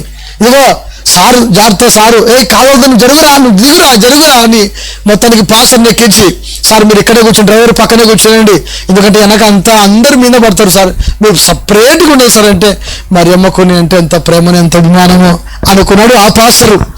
ఎంతైనా కానీ బాప్స్ తీసుకుంటుంది కదా, ఆ పాస్టర్ భార్య ఏమయ్యా పోకుంటేంలే మనం వేరే ఊరికి సువార్తకి వెళ్దామని భార్య చెప్తున్నా, ఇదిగో మరియమ్మ బాప్సం తీసుకుంటానింది, అంతకన్నా భాగ్యం ఏముంది, సరే పోదాం అని చెప్పి పోయినాడు. ఇద్దరు భార్య భర్తలు పోయినారు, ప్రార్థనలో ఆ పెళ్లిలో పాల్గొన్నారు. పెళ్ళి అంతా అయిపోయింది. అన్నం తిన్న తర్వాత పాస్టర్ గారు అమ్మ మరి ప్రదేశంతో వెళ్ళి అయ్యా మంచిది ఉండండి సార్ అని చెప్పేసి, తక్కువ లేదు మళ్ళీ ఏం చేసింది, జోబులో కాదులేండి ఆమె పర్సు ఒకటి ఉంటే పర్సు తీసి పైసలు ఎంచి పాస్టర్ గారి చేతిలో పెట్టింది. పెట్టిన తర్వాత మరియమ్మ అన్నీ బాగా చేస్తున్నావు కానీ ఒకటి కొదువు ఉంది కదమ్మా, బాప్సం తీసుకోవచ్చు కదా తల్లి అంటే, పాస్టర్ గారు ఇప్పుడే కదండి పెళ్ళి అయినది నా బిడ్డకు, కొంచెం ఉండండి, మనమరాలు పుట్టిన తర్వాత ఏం చేస్తాను నేను బాప్సం తీసుకుంటాను అంట. ఈ కార్యక్రమాలన్నీ మొత్తం మీద మనమరాలు పుట్టింది. ఎక్కడ పుడుతుంది మనమరాలు? ఆమె ఇంటి దగ్గరనే కదా, అవునా కదా? ఆమె ఇంటి దగ్గర పాస్టర్ గారు పిలిపించింది. పాస్టర్ గారు నాకు మనమరాలు పుట్టింది. అమ్మయ్య ఇప్పుడే తీసుకుంటుంది ఏమనుకున్నాడు పాస్టర్. పోయాడు, పురుడేదో పోస్తారుగా, పోయాడు, భోజనం చేసుకున్నాడు, తిన్నాడు, ప్రార్థన చేశాడు. అమ్మా దేవునికి నాకు మాట ఇచ్చావు, గుర్తుందా, నీ కొరకు నేను ప్రార్థన చేస్తున్నా, బాప్సం తీసుకుంటావా? ఊకోండి పాస్టర్ గారు, కొంచెం పిల్లలకు ఆలన పాల చూడాలి కదా నా బిడ్డ. ఆ కార్యక్రమం అంతా అయిపోయింది. ఆమె వాళ్ళ ఎక్కడికి వెళ్ళిపోయింది, భర్త ఇంటికి వెళ్ళిపోయింది పిల్లలు ఎత్తుకొని. ఈ కార్యక్రమం అంతా అయిపోయినా ఇంకా ఎక్కడ అంటే మరి అమ్మ చర్చకి పోవట్లేదు. ఏమ్మా 3-4 ఏళ్ళు అవుతుంది నీ మనమరాలు పుట్టి, బాప్సం తీసుకొచ్చేది. ఊకోండి పాస్టర్ గారు, నా మనమరాలు కొంచెం పెద్ద మంచి కానీ, లేదంటావా పెళ్ళిడు కానీ నేను చెప్తలేండి. మొత్తం మీద అన్ని కార్యక్రమాలపై మనమరాలకి పెళ్లి వయసు కూడా వచ్చింది. పెళ్లి చేస్తున్నాం పాస్టర్ గారు నా మనమరాలకి, ఆమె వయసు కూడా ఒక 60 ఏళ్ళు పైబడి ఉంటాయేమో. పాస్టర్ గారు కూడా ఒక 70 ఏళ్ళు తిరగాల్సినాడు, కొంచెం బలంగానే ఉన్నాడు, పెద్ద ఆయన అయినా కానీ. ఏమ్మా ఈ చెప్తే తల్లి ఏం చేసేమా, నీ మనవరాలు పెళ్లి కూడా వచ్చాను నేను అంటే, ఉండలేను పాస్టర్ గారు, తీసుకుంటానని చెప్పి ఆ రోజు రాత్రి చచ్చిపోయింది ఆమె. చచ్చిపోయిన తర్వాత పాస్టర్ బాధపడుతున్నాడు. నేను మరియమ్మకి ఎన్నోసార్లు చెప్పాను బాప్తిజం తీసుకో చెప్పి, అయినా వినలేదు ఈ మరియమ్మ. ఎట్ట చేయాలబ్బా ఈమె తోటిగా అని. సంఘ పెద్దలు కొంతమంది ఉంటారు కదా, తాగుబోతుల సంఘ పెద్దలు కొన్ని ఊరిలో ఉంటారు, మీ ఊరిలో మంచోళ్ళు లేండి. తాగుబోతుల సంఘ పెద్దలు ఆయన వచ్చాడు, పాస్టర్ బాధపడి ఆమె బాప్తిజం తీసుకోలేదా, పెట్టలే పెట్టి సమాజం చేయడానికి, అవునా కదా? ఈ నాకెందుకు వచ్చిన బాధలు అని చెప్పేసి ఆయన చర్చి పక్కన ఇల్లు ఉంటే ఆ ఇంట్లో అట్లా కూర్చొని బాధపడుకుంటున్నాడు. తాగుబోతుల సంఘ పెద్ద కూడా ఉంచాడు, ఇదిగో మరేమో చచ్చిపోయింది కదా రావాలని అంటే, నేను ఎందుకు వస్తున్నాయా, ఆమె బాప్తిజం తీసుకుందా, ఎందుకు అవసరమా, చర్చికి రావట్లేదు కదా, నువ్వు చచ్చిపోతే వస్తలేదా తాగుబోతుల సంఘ పెద్ద అని పాస్టర్ మాట్లాడినాడు. అయినా వీళ్ళు ఏం చేస్తున్నారు తెలుసా, బాగా పాస్టర్ మీద కొంచెం ఎట్టలాడో చూస్తా అని చెప్పేసి తాగుబోతు సంఘ పెద్ద కొంచెం అనేసరికల్లా పాస్టర్ ఏం మాట్లాడకుండా సంఘ పెద్ద మంచి సంఘ పెద్దడు యోహాన్ అనేది ఆయనకు చెప్పాడంటారు, పెట్ట తెచ్చి కొంచెం ఆమె సమాధి కార్యక్రమాలు ఏర్పాటు చేయండి, నేను రాను, మీరే సమాధి చేసుకోడయ్యా అని చెప్పేసి యోహాన్ అంటే ఆయనకు చెప్పాడంట. ఇంతలో ఏం చేసినారంటే, చనిపోయిన తర్వాత ఏం చేస్తారు మన వాళ్ళు, స్నానం చేసి ఆమెకు తెల్ల సీర కట్టి మొత్తం జుట్టంతా కూడా తలస్నానం చేపించారు. ఆమె జుట్టంతా ఈరబోసారు, ముఖానికి పౌడర్ కూడా కొడతారుగా, సెంట్లు పౌడర్లు, మొత్తం పౌడర్ అంతా కూడా ముఖానికి రుద్దారు, బూడిద రుద్దారు. జీడికాయ ఉంటాయిగా, కాయ గింజలు కొన్ని దంచి ఆ కంట్లో పెట్టారు. పెట్టిన తర్వాత మొత్తం ముఖం అంతా కూడా తెల్లగా, ముఖం వరకు తెల్లగా ఉంది. ఈమె చనిపోయింది కదా, పరలోకానికి వెళ్ళిందంట. పరలోకానికి వెళ్దామని లోపలికి వెళ్తా ఉందంట. అక్కడ ఉంటారు కదా దేవదూతలు, ఆగమ్మా ఎవరు నువ్వు, ఎక్కడి నుంచి వచ్చావు, నేను మరియమ్మను అనిందంట. తెలుసు తలుపు, నేను వస్తా. కాదు ఆగుమా నీ పేరుందా, ఇంతకు జీవ గ్రంథంలో నీ పేరుందా అని ఆ గ్రంథాన్ని తీసి పేరు చూస్తున్నారంట. ఏం పేరు, నీ ఇంటి పేరు, ఇప్పుడు ఆధార్ కార్డు ఎట్టున్నాయో, నీ ఊరు ఎక్కడ, బహుశా మరి పరలోకంలో ఏ వ్రాతల్లో తెలియదు. ఎవరి పేరును జీవ గ్రంథం నుండి రాయబడిన ఎడల నరకమే అనేటువంటి మాట రాయబడింది అక్కడ. అయితే ఆమె పేరు అక్కడ మెన్షన్ చేయబడలేదు, రాయబడలేదు. మరియమ్మ నీ పేరు ఇక్కడ రాయబడలేదు, ఇదిగో పక్కన వెళ్ళిపో, అగ్నిగుండం అక్కడికి వెళ్ళిపో, బహుశా అక్కడ ఉంటుందేమో నీ పేరు అని చెప్పేసి దేవదూతలు చెప్పారంట. లేదు లేదు, నా పేరు ఇక్కడే ఉందని కొట్లాడుతుందంట. ఎవరితో కొట్లాడుతుంది? నీళ్ళ కాడ బిద్దుల కాడ కొట్లాడుతారు కదా, ఆ విధంగా కొట్లాడుతుంది. కొట్టడానికి సేపు కొట్టాడు, యేసు ప్రభు వచ్చాడు. ఎవరు కొట్టాడు? ఎవరు ఇంతకు ఏంటి అని ప్రభు వచ్చాడంట. ప్రభు అంటున్నాడంట, ఎవరమ్మా నువ్వు, ఎందుకు వచ్చావు? ప్రభువా, నేను మరియమ్మను, గుర్తుపట్టలేదు నన్ను? మీ అమ్మ పేరు మరియమ్మనే, నా పేరు కూడా మరియమ్మనే. పాస్టర్లకు అప్పుడప్పుడు నేను ఏం చేస్తుంటే తెలుసా, సందలు ఇస్తుంటే, బట్టలు పెడుతుంటే, బో పెడుతుంటే, క్రిస్మస్ పండుగకు పాస్టర్ మా ఇంటికే వచ్చేది అని అవన్నీ చెప్పుకుంటూ వచ్చింది. అమ్మా అవన్నీ ఇక్కడ ఏం రాయబడవు, కానీ నీ పేరు ఉందా లేదా? ఇంతకు లేదు. మరి బాప్తిజం తీసుకున్నావా?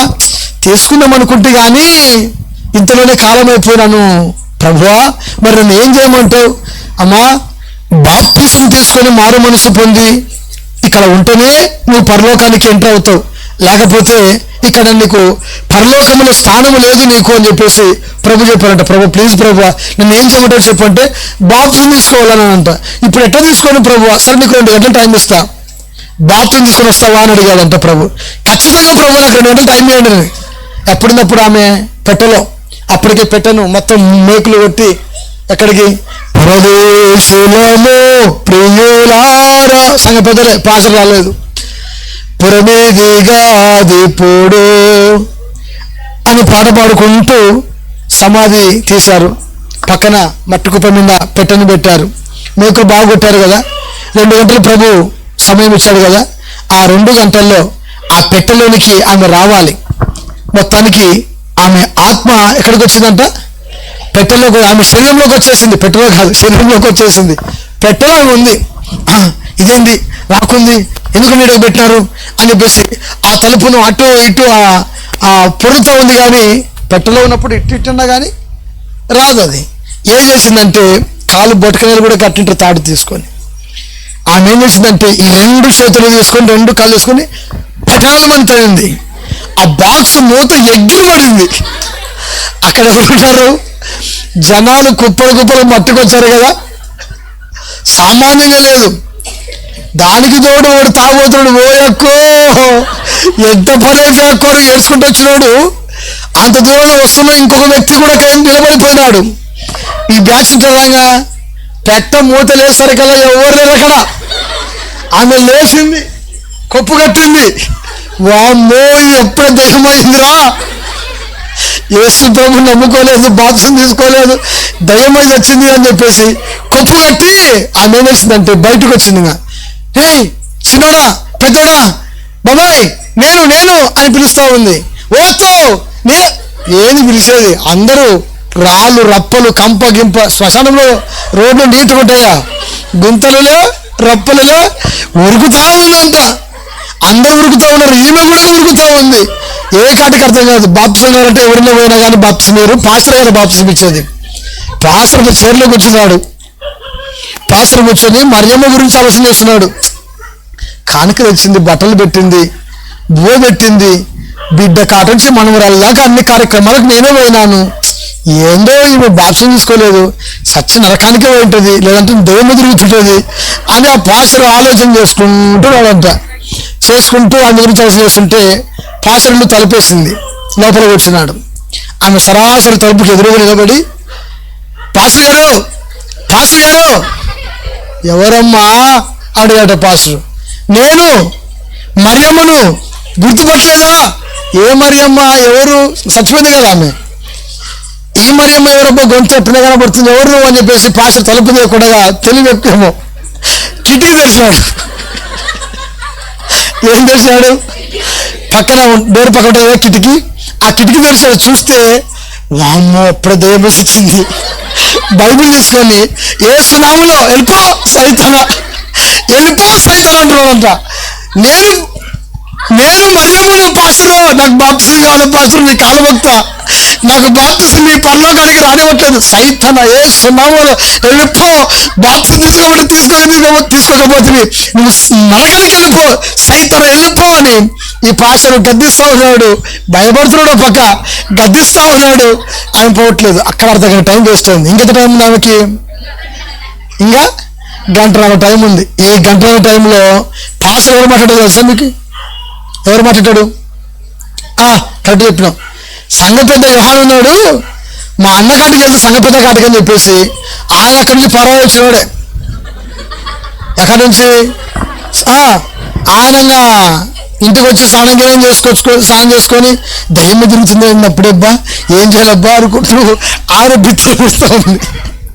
ఆయన ఏం చేశాడంటే తలుపు స్నానం చేసుకొని బయటకు వచ్చి ఇంకా పచ్చ కట్టుకొని టవల్ భుజాన్ని వేసుకుని తరపుంటూ అట్లా వాటి దగ్గరికి వచ్చాడు. యోహానన్నా యోహానన్నా ఆమె చూశాడు. అంతేగా సచ్చిన ఉన్నాడు, ఉలుకులేదు పలుకులేదు. ఆయన దగ్గర అర్ధగంట టైం వేస్ట్ అయిపోయింది. ఇంకెంత టైం ఉంది? టైం ఉంది. ఈ గంట టైంలో ఎవరి భాష దగ్గరికి వెళ్ళినా పాస్టర్కి బాప్సం వేయట్లేదు, ఏం చేయాలా అని చెప్పేసి కనీసం నా భర్త నా మాట వింటదని చెప్పి భర్త కాటిపోయింది. ఆడు ఫుల్గా దీని అమ్మ బతికినంత కాలం ఇది నన్ను ఏడిపించింది, నిప్పు తాపించింది, నాకు 3 సార్లు నీళ్ళు ఆపింది అని చెప్పేసి ఫుల్గా క్వార్టర్ తెచ్చుకొని తాగి కట్ట దగ్గర పెట్టుకుని వస్తూ సంపదమంది తాగుతా ఉన్నాడంట. తాగుతా ఉంటే ఏం జరిగిందంటే దగ్గరకు వచ్చింది. ఏమండి పాస్టర్ చెప్పి నాకు బాప్సం ఇప్పివా ప్లీజ్ అండి, రా దగ్గరికి రా, ఇప్పిస్తారా. నిజమన్నుడికి దయ్యం లేదు, దేవుడు లేదు. అవునా కదా? వాడేం చేశాడంటే కట్ట పక్కన పెట్టుకున్నాడు, సావగొట్టినాడు. ఆడ 1 గంట టైం అయిపోయింది. ఆత్మ తిరిగి మరలా ఎక్కడికి వెళ్ళిపోయింది? ప్రభు దగ్గరికి వెళ్ళిపోయింది. ఏమ్మా బాప్సం తీసుకొచ్చుకున్నావా? లేదు ప్రభువా, తీసుకోలేదయ్యా. రక్షింపబడలేదా? లేదయ్యా. ఎందుకు? పాస్టర్ ఇవ్వలేదయ్యా, సంఘ పెద్ద ఏం చెప్పలేదయ్యా, నా భర్త బంధువులు కూడా ఏం చెప్పలేదయ్యా.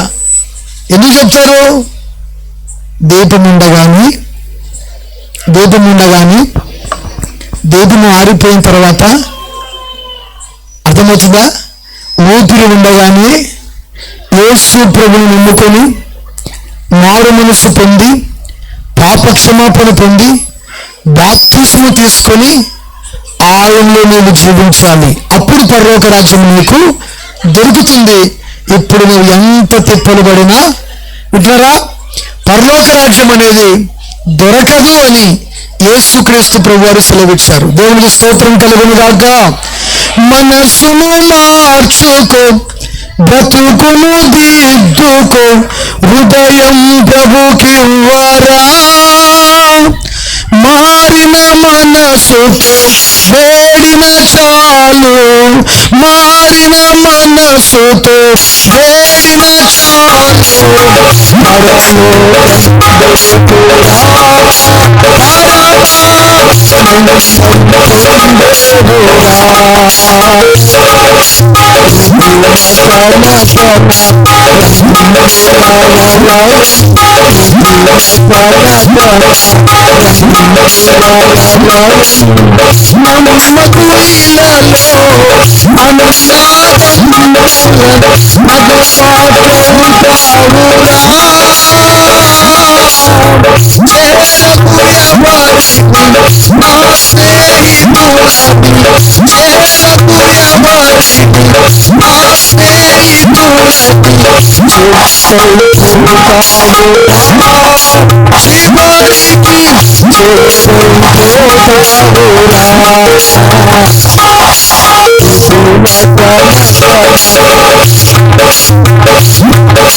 ఈ రక్షణ సువార్త స్వస్థత మహాసభలలో దేవుడు దీనులను రక్షణతో అలంకరించేటువంటి వ్యక్తి.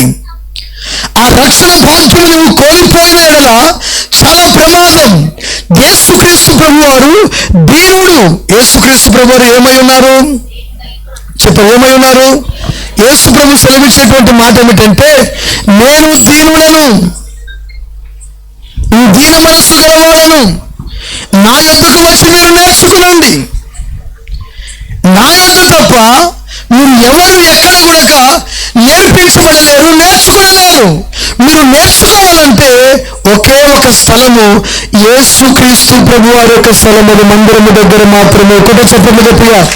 దేవుని వాక్యం దగ్గరనే మీరు మారు మనసు పొందేది, రక్షణ పొందేది, బాప్తిసం తీసుకోవాలన్నా యేసుక్రీస్తునందు విశ్వాసం ఉంచి వాక్యమును అంగీకరించిన వ్యక్తి మాత్రం తప్ప ఇంకా ఏ వ్యక్తికి రక్షణ భాగ్యం అనేది కలగదు. హల్లెలూయా. గమనించాలి. ఈ సుంకరి ప్రార్థన చేసిన తర్వాత తన ఇంటికి వెళ్తా ఉంటే సుంకరికి ప్రవహించినటువంటి బిరుదు ఏమిటంటే, అతని కంటే ఇతడు నీతిమంతుడు తన ఇంటికి తిరిగి వెళ్ళిపోయాను. గమనించాలి. జక్కయ్య దగ్గరికి వెళ్దాం. ఒకసారి జక్కయ్య దగ్గరికి వెళ్తే ఈ జక్కయ్య అనబడినటువంటి వ్యక్తి లంచగొండి, ధన వ్యామోహము, దేవుడంటే భయము లేని వ్యక్తి, భక్తి లేని వ్యక్తి, విశ్వాసము లేని వ్యక్తి. ఎవరైనా ఎవరైనా జక్కయ్య తెలుసా? మీ ఇంటి పక్కన ఉన్న జక్కయ్య కాదు, బైబిల్ ఉన్నటువంటి ఒక జక్కయ్య ఉన్నాడు. ఆయన యేసుక్రీస్తు ప్రభు వారిని చూడాలని, ఆయనది ఎరుకో. ఎవరిది? జక్కయ్యది ఎరుకో. మాచాపురము ఎట్లనో జక్కయ్యది కూడా అలాగే ఎరుకో. ఈ ఎరుకోలో ఆయన ఇన్కమ్ ట్యాక్స్ కలెక్టర్, డబ్బులు పన్ను వసూలు చేసేటువంటి వ్యక్తి. ఏం వసూలు చేశాడంట ఆయన? చెప్పారు. ఏం వసూలు చేశాడంట? పన్ను వసూలు చేసేటువంటి ఒక వ్యక్తి. ఈ వ్యక్తి గవర్నమెంట్ ఆఫీసర్. గవర్నమెంట్ వాళ్ళు 10 రూపాయలు వసూలు చేయమంటే దాని పక్కన ఇంకో సున్నా పెట్టి ఏం చేశాడు? 100 రూపాయలు వసూలు చేశాడు. అంటే 10 రూపాయలు గవర్నమెంట్కి వెళ్ళిపోతుంది, 90 రూపాయలు ఈయన అకౌంట్లోకి వెళ్ళిపోతాయి. ఆ విధంగా అక్రమంగా సంపాదించి, చాలా మంది అక్రమదారులు ఉన్నారు. అంటే అడ్డదారులు ఎలా సంపాదించాలి, ఎవరిని ముంచాలి, ఎవరిని చంపాలి. పగడాల ప్రవీణ్ గారిని 5 కోట్లకు బేరం కుదుర్చుకున్నారంట. 5 కోట్లకు బేరం కుదుర్చుకున్నారు. కష్టపడి సంపాదించలేదు, బిజినెస్ చేసి సంపాదించలేదు, వ్యాపారం చేసి సంపాదించలేదు, ఉద్యోగం చేసి సంపాదించలేదు, పంట పండించి సంపాదించలేదు. ఒక సేవకుని చంపి సంపాదిద్దాం బేరం కుదుర్చుకున్నారంట. కొంతమంది చెప్తుంటే విన్నా నేను. ఈ 5 కోట్లకు ఎంత జరిగిందో తెలుసా? ఒక సేవకుని యొక్క నిండు ప్రాణము బలైపోయింది. ఆ సేవకుడు గ్రామాల్లో, పట్టణాల్లో, జిల్లాలో బహు బలముగా వాడబడుచున్నటువంటి దైవ సేవకులు నిర్దాక్షిణంగా చంపేశారు. కారణం ఏమిటంటే డబ్బుకు వీళ్ళు అమ్మారు, వాళ్ళు కొన్నారు, చంపేశారు. గమనించాలి. ఆ మధ్య కాలంలో ఒక 6-7 సంవత్సరాల కిందట కులాంతర వివాహము జరిగింది. ప్రేమ వివాహము, అమృత ప్రణయ్ అని మీలో కొంతమంది తెలిసి ఉంటుంది. తెలుసా? కులాంతర వివాహం జరిగింది. నువ్వు దళితుని ఎలా చేసుకుంటావు అని చెప్పేసి వాళ్ళ నాన్న ఇలాగనే 5 కోట్లకు బేరం కుదుర్చుకున్నాడు. బేరం కుదుర్చుకొని 1.5 కోటి రూపాయలు పరువు పోతుందని చెప్పేసి చంపి కోతులు తీసుకొచ్చుకొని ఇంకో పెళ్లి చేయాలని ప్లాన్ చేశాడు. ఆయనను ఒక 5 మంది కలిసి అతన్ని చంపేశారు. చివరికి భార్య అప్పటికి 3 నెలలు 4 నెలలు గర్భవతి. జీవితం అంతా కూడా స్పాయిల్ అయిపోయింది. డబ్బుకు కుదుర్చుకున్నారు. ఆ ధనం ఏం చేసిందంటే,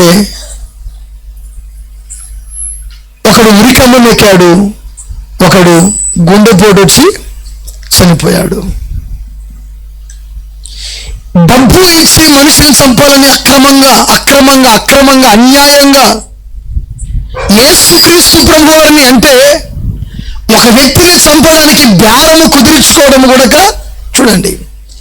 యేసుక్రీస్తు ప్రభు వారిని కూడా అమ్మి వేశారు. తెలుసా మీకు? అమ్మారమ్మా లేదా? ఎంతకమ్మారు అమ్మా? వింటున్నారా? యేసు ప్రభు వారిని కూడా అమ్మి వేశారు. 30 వెండి నాణ్యాలకు ప్రభువారి వారిని అమ్మివేశారు. ఇస్కరియోతు యూదా అనబడిన వ్యక్తి ధనము కోసమే, దేనికోసము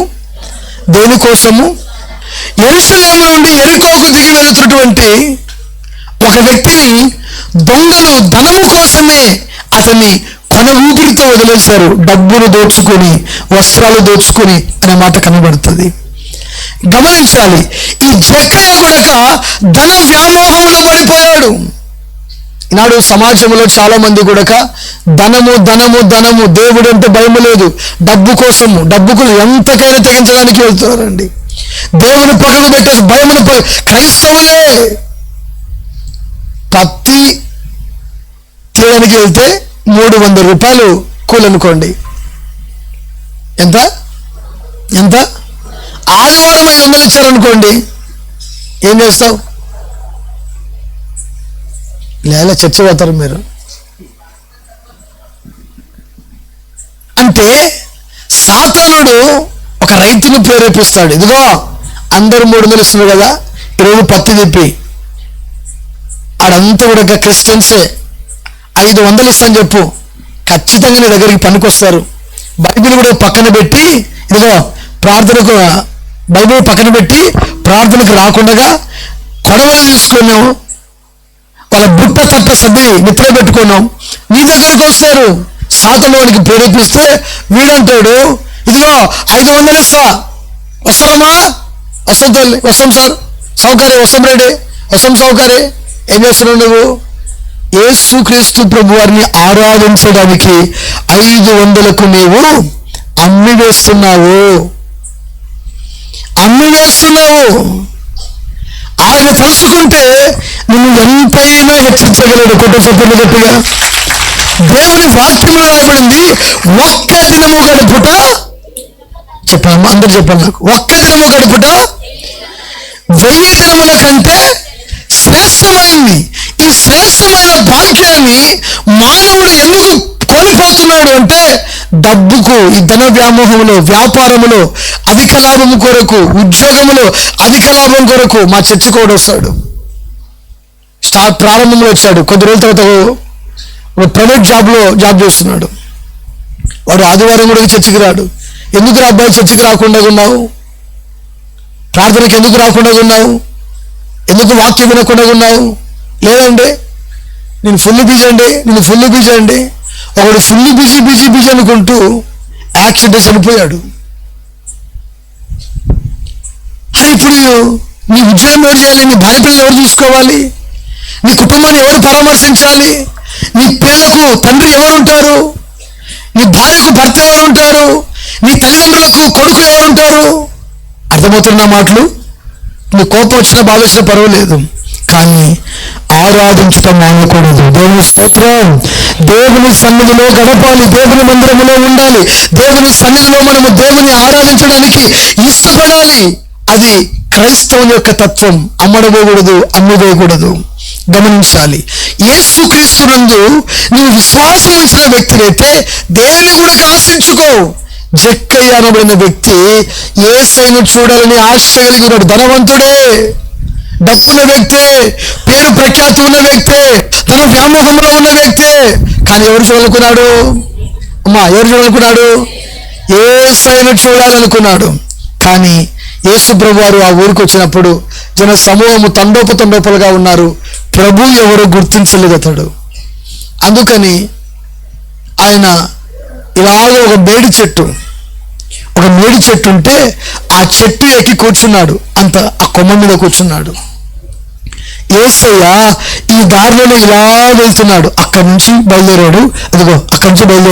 ఆయన ఇలాగే వస్తున్నాడు కదా, అక్కడికి వచ్చాడు కదా. ఆ ట్రాక్టర్ దగ్గర ఇంత దూరంలో ఇంకా అవతల ఉండగానే ఈ జక్కయ్య పొట్టివాడు ఎలా ఎక్కాడో త్వరగా ఆ చెట్టుకి కూర్చున్నాడు. యేసు ప్రభు వారు, ఆయన శిష్యులు ఒకే వస్త్రధారణ, యూదులకు నిలువుటంగి ఒకే వస్త్రధారణ. 12 మంది శిష్యులు కూడా అదే వస్త్రధారణలో ఉన్నారు. ఎవరు యేసు ప్రభు అనుకుంటూ చూస్తూ ఉన్నాడు. ఆ చెట్టు ఎక్కాడు కదా, ఆ చెట్టు 7 అడుగులు ఆ మధ్యలో ఉంటుంది. మనకు యేసు ప్రభు వారు ఈజీ కనబడుతున్నారు. ఎవరై ఉంటారు? తన మనసులో బహుశా అనుకొని ఉండవచ్చేమో, నేను అడగను. నిజంగా యేసు ప్రభు దేవుడైతే నన్ను పేరు పెట్టి పిలవాలి, నా గురించి ఆయనకు తెలిసి ఉండాలి అని బహుశా అనుకున్నాడేమో, అక్కడ రాయబడలేదు. కానీ యేసయ్య అంత దూరం నుంచి వస్తా ఉన్నాడు. జక్కయ్య చెట్టు మీద ఉన్నాడు, చూస్తూ ఉన్నాడు. అతని హృదయం ఉన్నటువంటి ఆలోచన, హృదయం మనసు యొక్క దృష్టి అంతా కూడా ప్రభువు గ్రహించాడు. జన సమూహం ఆయనకు ముందు వెళ్తున్నారు, వెనక వస్తున్నారు. ప్రభు వారు వస్తూ ఉన్నారు. సరాసరి ఆ చెట్టు దగ్గరనే ఆగాడు. ఆ చెట్టు దగ్గర ఆగి తలెత్తి ప్రభు పైకి చూసి, జక్కయ్య కిందికి దిగు, నేను నీ ఇంట్లో ఉండాలనుకుంటున్నాను అన్నాడు. అబ్బా, ఆయన హృదయం ఉప్పొంగిపోయిందండి. నా పేరు నీకెలా తెలుసు? నా గురించి నీకేం తెలుసు?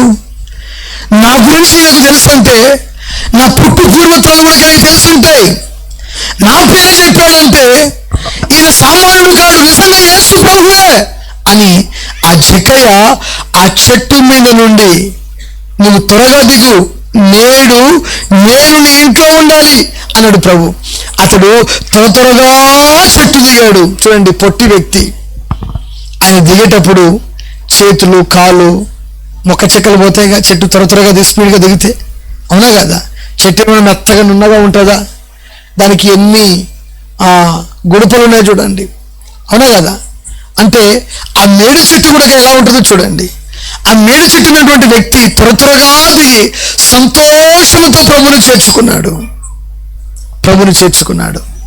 ప్రభువా, నా ఇంటికి వస్తావా? అందరున్న పక్కన ఉన్న వాళ్ళు అంటున్నారు, మా ఇంటికి రా, మా ఇంటికి రా, మా ఇంటికి రా అని పొద్దు నుంచి పిలుస్తూ ఉంటే ఈయన మా ఇంటికి రాలేదు. అసలు వీడు ఎవరో తెలుస్తాయి కదా, వీడు బతికేట తెలుస్తాయి కదా. ఎవరికి? ఆయన ఎవరి కోసం వచ్చాడు తెలుసా? పాపులను రక్షించుటకు క్రీస్తు యేసు లోకమునకు వచ్చాను. రక్షించడానికి ప్రభు ఈ లోకానికి దిగి వచ్చాడు గనుక ఎవరిని చూడలేదు ప్రభు, ఆయన మీద మాత్రమే ఫోకస్ చేశాడు, దృష్టి పెట్టాడు. దిగు అన్నాడు, దిగాడు, సంతోషంతో చేర్చుకున్నాడు. జక్కయ్య ఇంటికి తీసుకెళ్ళాడు. జక్కయ్య ఇంటి ముందర 2 అరుగులు ఉంటాయంట. చరిత్రకారులు చెప్తే విన్నాను నేను. 2 అరుగులు ఉంటాయంట. ఇల్లు ఇలా ఉంటే, లోపల ద్వారం ఇలా వెళ్తా ఉంటే, అవతల ఒక అరుగు, ఈతల ఒక అరుగు ఉంటుందంట. జక్కయ్య అవతల అరుగు మీద కూర్చోడంట, యేసయ్య ఈతల అరుగు మీద కూర్చోడంట. ఏం జక్కయ్య, ఏం చేస్తున్నావు? లేదు ప్రభువా. ఆయన ముఖాన్ని చూస్తూనే ఉన్నాడంట. చూస్తూనే ఉన్నాడు. ఆ చూసినంతసేపు ఆయన హృదయంలో ఆయన చేసిన పాపాలన్నీ కూడా బయటకు వస్తున్నాయంట. అయ్యో, నేను అక్రమంగా ఎంత సంపాదించాను, ప్రభువుని విడిచిపెట్టాను, ప్రేమను విడిచిపెట్టాను, యేసుని విడిచిపెట్టాను అని అక్రమంగా సంపాదించాను కదా అని పశ్చాత్తపడుతూ హృదయంలో నలిగిపోతూ ఆయన ఏం చేశాడంటే, చివరికి ఎక్కడ దాచిపోవడో ధరము తెలియదు కానీ తీసుకొచ్చి ప్రభు దగ్గర పెట్టి, ప్రభువా, నా ఆస్తిలో సగము భాగము నేను ఎవరి దగ్గర అయితే అక్రమంగా సంపాదించానో వారికి 4 గంటలు ఇస్తా, నా ఆస్తిలో సగం భాగము. అయ్యా, మిగిలిన సగం భాగము బీదలకి ఇచ్చేస్తా అన్నాడు. ఈ మాట అయిపోయిన తర్వాత జక్కయ్య, ప్రభు అడిగి ఉండవచ్చేమో, జక్కయ్య అంతా వాళ్ళకి ఇచ్చేసి బీదలకి ఇచ్చేస్తే నీకేముండదు కదా అంటావా? అనవా? పలకరే. బహుశా అన్నాడేమో, నేను ఎరగను. యేసయ్య జక్కయ్యను ప్రశ్నించి ఉండవచ్చని నేను అనుకుంటున్నా. జక్కయ్య అంత బీదలకి ఇచ్చేస్తే మరి నీకేముంటుంది? నాకేమొద్దు ప్రభువా, నీవు నాకుండగా, నీవే నా అండగా, నీవే నా ఆత్మదాహము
నీవు నాకుండగా నీవే నా అండగా ఉన్నావు, సర్వకృపానిధి అని ఉన్న దేవుడవు నువ్వు ఉంటే చాలు ప్రభు అని నాకు అనుకున్నాడంట.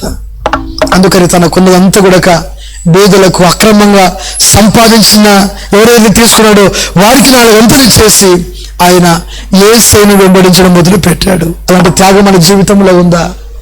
నీలో ఉందా? నాలో ఉందా? గమనించాలి. క్రీస్తుని వెంబడించేటువంటి తత్వము చాలా ప్రాముఖ్యమైంది. ఆ మాట అన్నప్పుడు ప్రభు చెప్పిన మాట ఏమిటంటే తెలుసా? ఇతడును అబ్రహాము కుమారుడే, నేడు ఈ ఇంటికి రక్షణ వచ్చింది అన్నాడు. కొత్త చెప్పండి గట్టిగా సరిగా. లూకా సువార్త 19:10 ఇదిగో నేడు ఈ ఇంటికి రక్షణ వచ్చింది, అంతే, మాట్లాడకూడదు. ఆయన దీనులను రక్షణతో చెప్పాలి. ఏం చేశాడంట? దీని రక్షణతో. నా మాటలు మీకు అర్థమవుతున్నాయా? ఈరోజు మీకు చెప్పిన మాట ఏమిటంటే దీనత్వం. దీనులను ప్రభు రక్షణతో అలంకరిస్తాడు. జక్కయ్యను రక్షణతో అలంకరించాడు. హల్లెలూయా. ఎవరు మాట్లాడినప్పుడు రక్షణ వచ్చిన ఆయనకు? ఎవరు మాట్లాడినప్పుడు దీన మనసు వచ్చిన ఆయనకు? మనలో కొంచెం కూడా దీన మనసు అనేది ఉండదు. కొంచెం కూడా కఠినంగా ఉంటాం. పైకి మాత్రము అబ్బా అయ్యో ఎటు జరిగిందమ్మా, ఎటు జరిగింది నాయనా అని మాట్లాడుతాడు. తిక్కకుదింది నా కొడుక్కి, నా మాట వినడు, బాగా జరిగింది, అట్లా జరగల బాగా. ఎప్పుడు అంటాము? దీన మనసు ఉంటే మాట్లాడగలుగుతావా? దీన హృదయంలో ఉంటే మాట్లాడగలుగుతావా? ఏమో పలకరు, మాట్లాడతావా? అయ్యో అవి ఎవరో పగడల ప్రవీణ్ గారు, దూరంలో మనం ఎప్పుడు చూసింది లేదు, పట్టింది లేదు. నేను ఏడ్చాను ఆయన కొరకు, నేను ఏడ్చి ప్రార్థన చేశాను ఆయన కొరకు. అంటే మాకే సంబంధం. దీని మనసు ఉండబట్టేగా పలకరే. ఈ దీని మనసు అనేది నేను ఎప్పుడైతే ఉంటుందో ప్రభువు నిన్ను అలంకరిస్తాడు. వేలగల వస్త్రముతో కాదు, డబ్బుతో కాదు, లేకపోతే బంగారుతో కాదు, కానీ కేవలము ప్రభువు అలంకరించేది రక్షణతోనే అలంకరిస్తాడు. దీన మనస్సు కలిగినటువంటి వారిని రక్షణతో అలంకరిస్తాడు. నేను ముగిస్తున్నా, ఇంకొక 5-10 నిమిషాలు ముగిస్తా. గమనించాలి. ఈ దీన మనస్సు కలిగినటువంటి వ్యక్తుల దగ్గరనే ప్రభు ఉంటాడంట. ఎవరి దగ్గర ఉంటాడు? నేను తాగొచ్చి, నువ్వు చర్చిలో సండే వేసినా, ప్రార్థనకు వచ్చినా, సినిమాలు చూసి, టీవీలు చూసి, ఆ ఎరుగు పొరుగు వాళ్ళ గొడవలు, ఆ కొప్పకు ఈ కొప్పకు శిష్యులు పెట్టినా ప్రభు నీ మాటలు వినాడు. దీన మనస్సు కలిగినటువంటి వారి మాటలు ప్రభు వింటాడు. యెషయా గ్రంథం 57వ అధ్యాయం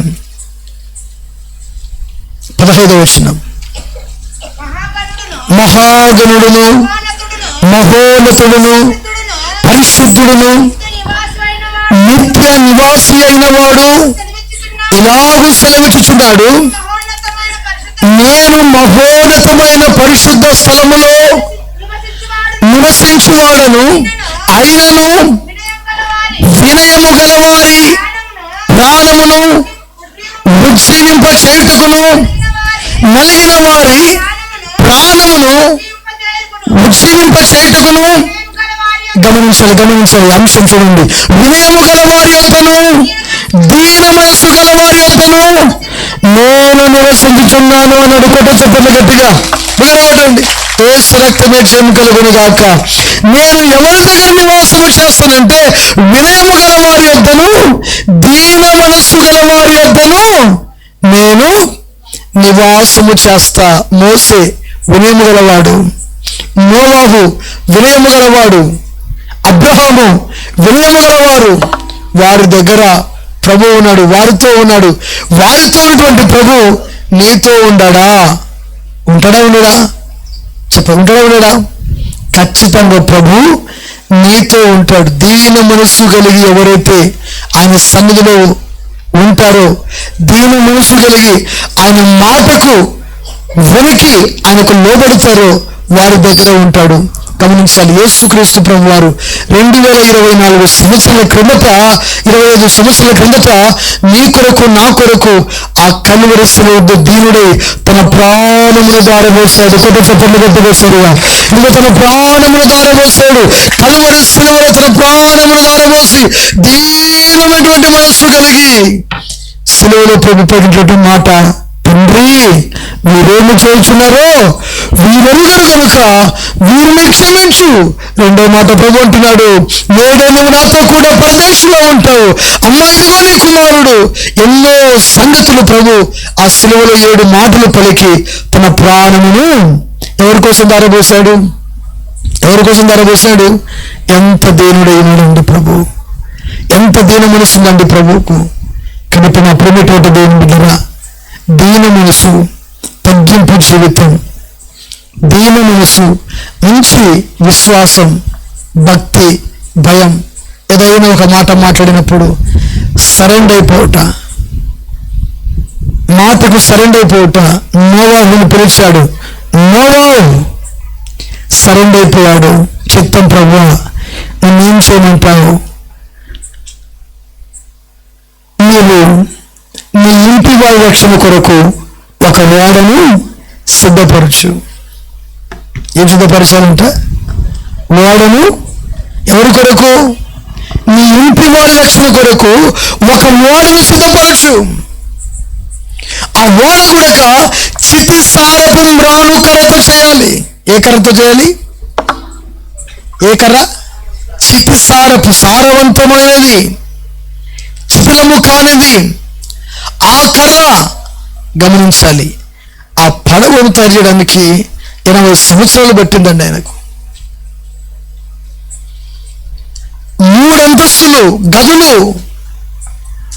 ఆ కర్ర దాన్ని చీల్చి, మనలాగా మిషన్లు వచ్చాయనుకోండి, తోపడ బట్టి రంపాలు పెట్టి ఎంతసేపు చేస్తాం? మాట 15 రోజులు 20 రోజులు. ఒక చిన్న టేకు మంచం చేయడానికే వాడు 10-15 రోజులు తీసుకుంటాడు కార్పెంటర్, టేకు మంచం చేయడానికి. ఎందుకంటే వాడికి మళ్ళీ చేసేదాకా పాలిష్ కొట్టాలి, బ్రష్ వేయాలి, పెయింట్ వేయాలి, ఎన్నో పనులు అంటాడు ఒక టేకు మంచానికి. ఆ ఓడను తరగడానికి కొన్ని సంవత్సరాలు పట్టింది. ఈ సంవత్సరాలలో ఆయన మొత్తం అంతా పూర్తి చేశాడు. ఊర్లో ఉన్న వాళ్ళందరూ ఎగతాళి, పిచ్చి పట్టిందిరా నోవాహుకు. నోవాహు దేవుని మాటకు సరెండర్ అయిపోయాడు, లోబడ్డాడు. అదే తగ్గింపు జీవితము. కానీ నోవాహుతో పాటు 8 మంది, హెబ్రీ పత్రిక 11వ అధ్యాయము 6-7 వచనాలు మాట ముగిస్తున్నాను. 6-7 వచనాల్లో చూడండి, అక్కడ చక్కని మాట. ప్రభు విశ్వాసము లేకుండా దేవునికి ఇష్టడై ఉండుట అసాధ్యము. దేవుని ఎదుగు వచ్చేవాడు ఆయన ఉన్నాడనియు, తన్ను వెదుగు వారికి ఫలము దయచేవాడనియు మనము నమ్మవలను కదా.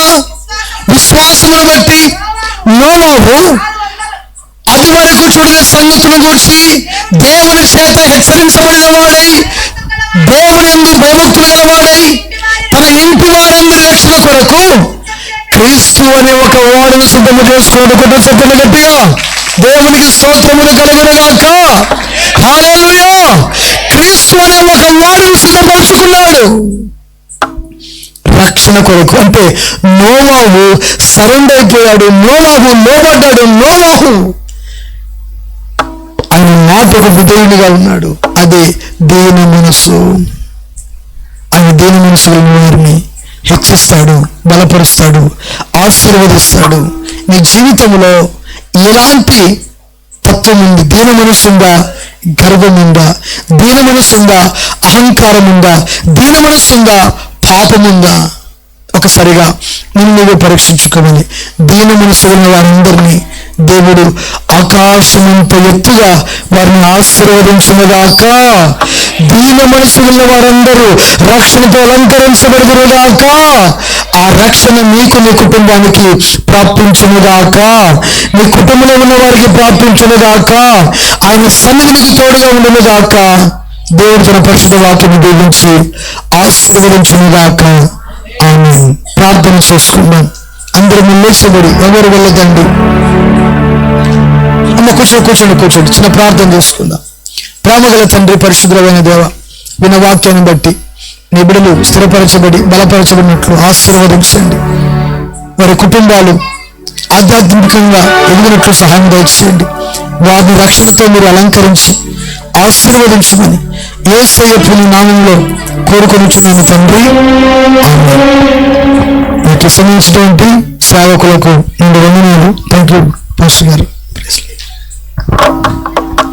మంచిదండి. ఇంతవరకు దైవజనులు చాలా చక్కగా మరి దీన మనసు కలిగినటువంటి దేవుడు దీవిస్తాడని చెప్పి మంచి వర్తమానం మనకు అందించారు.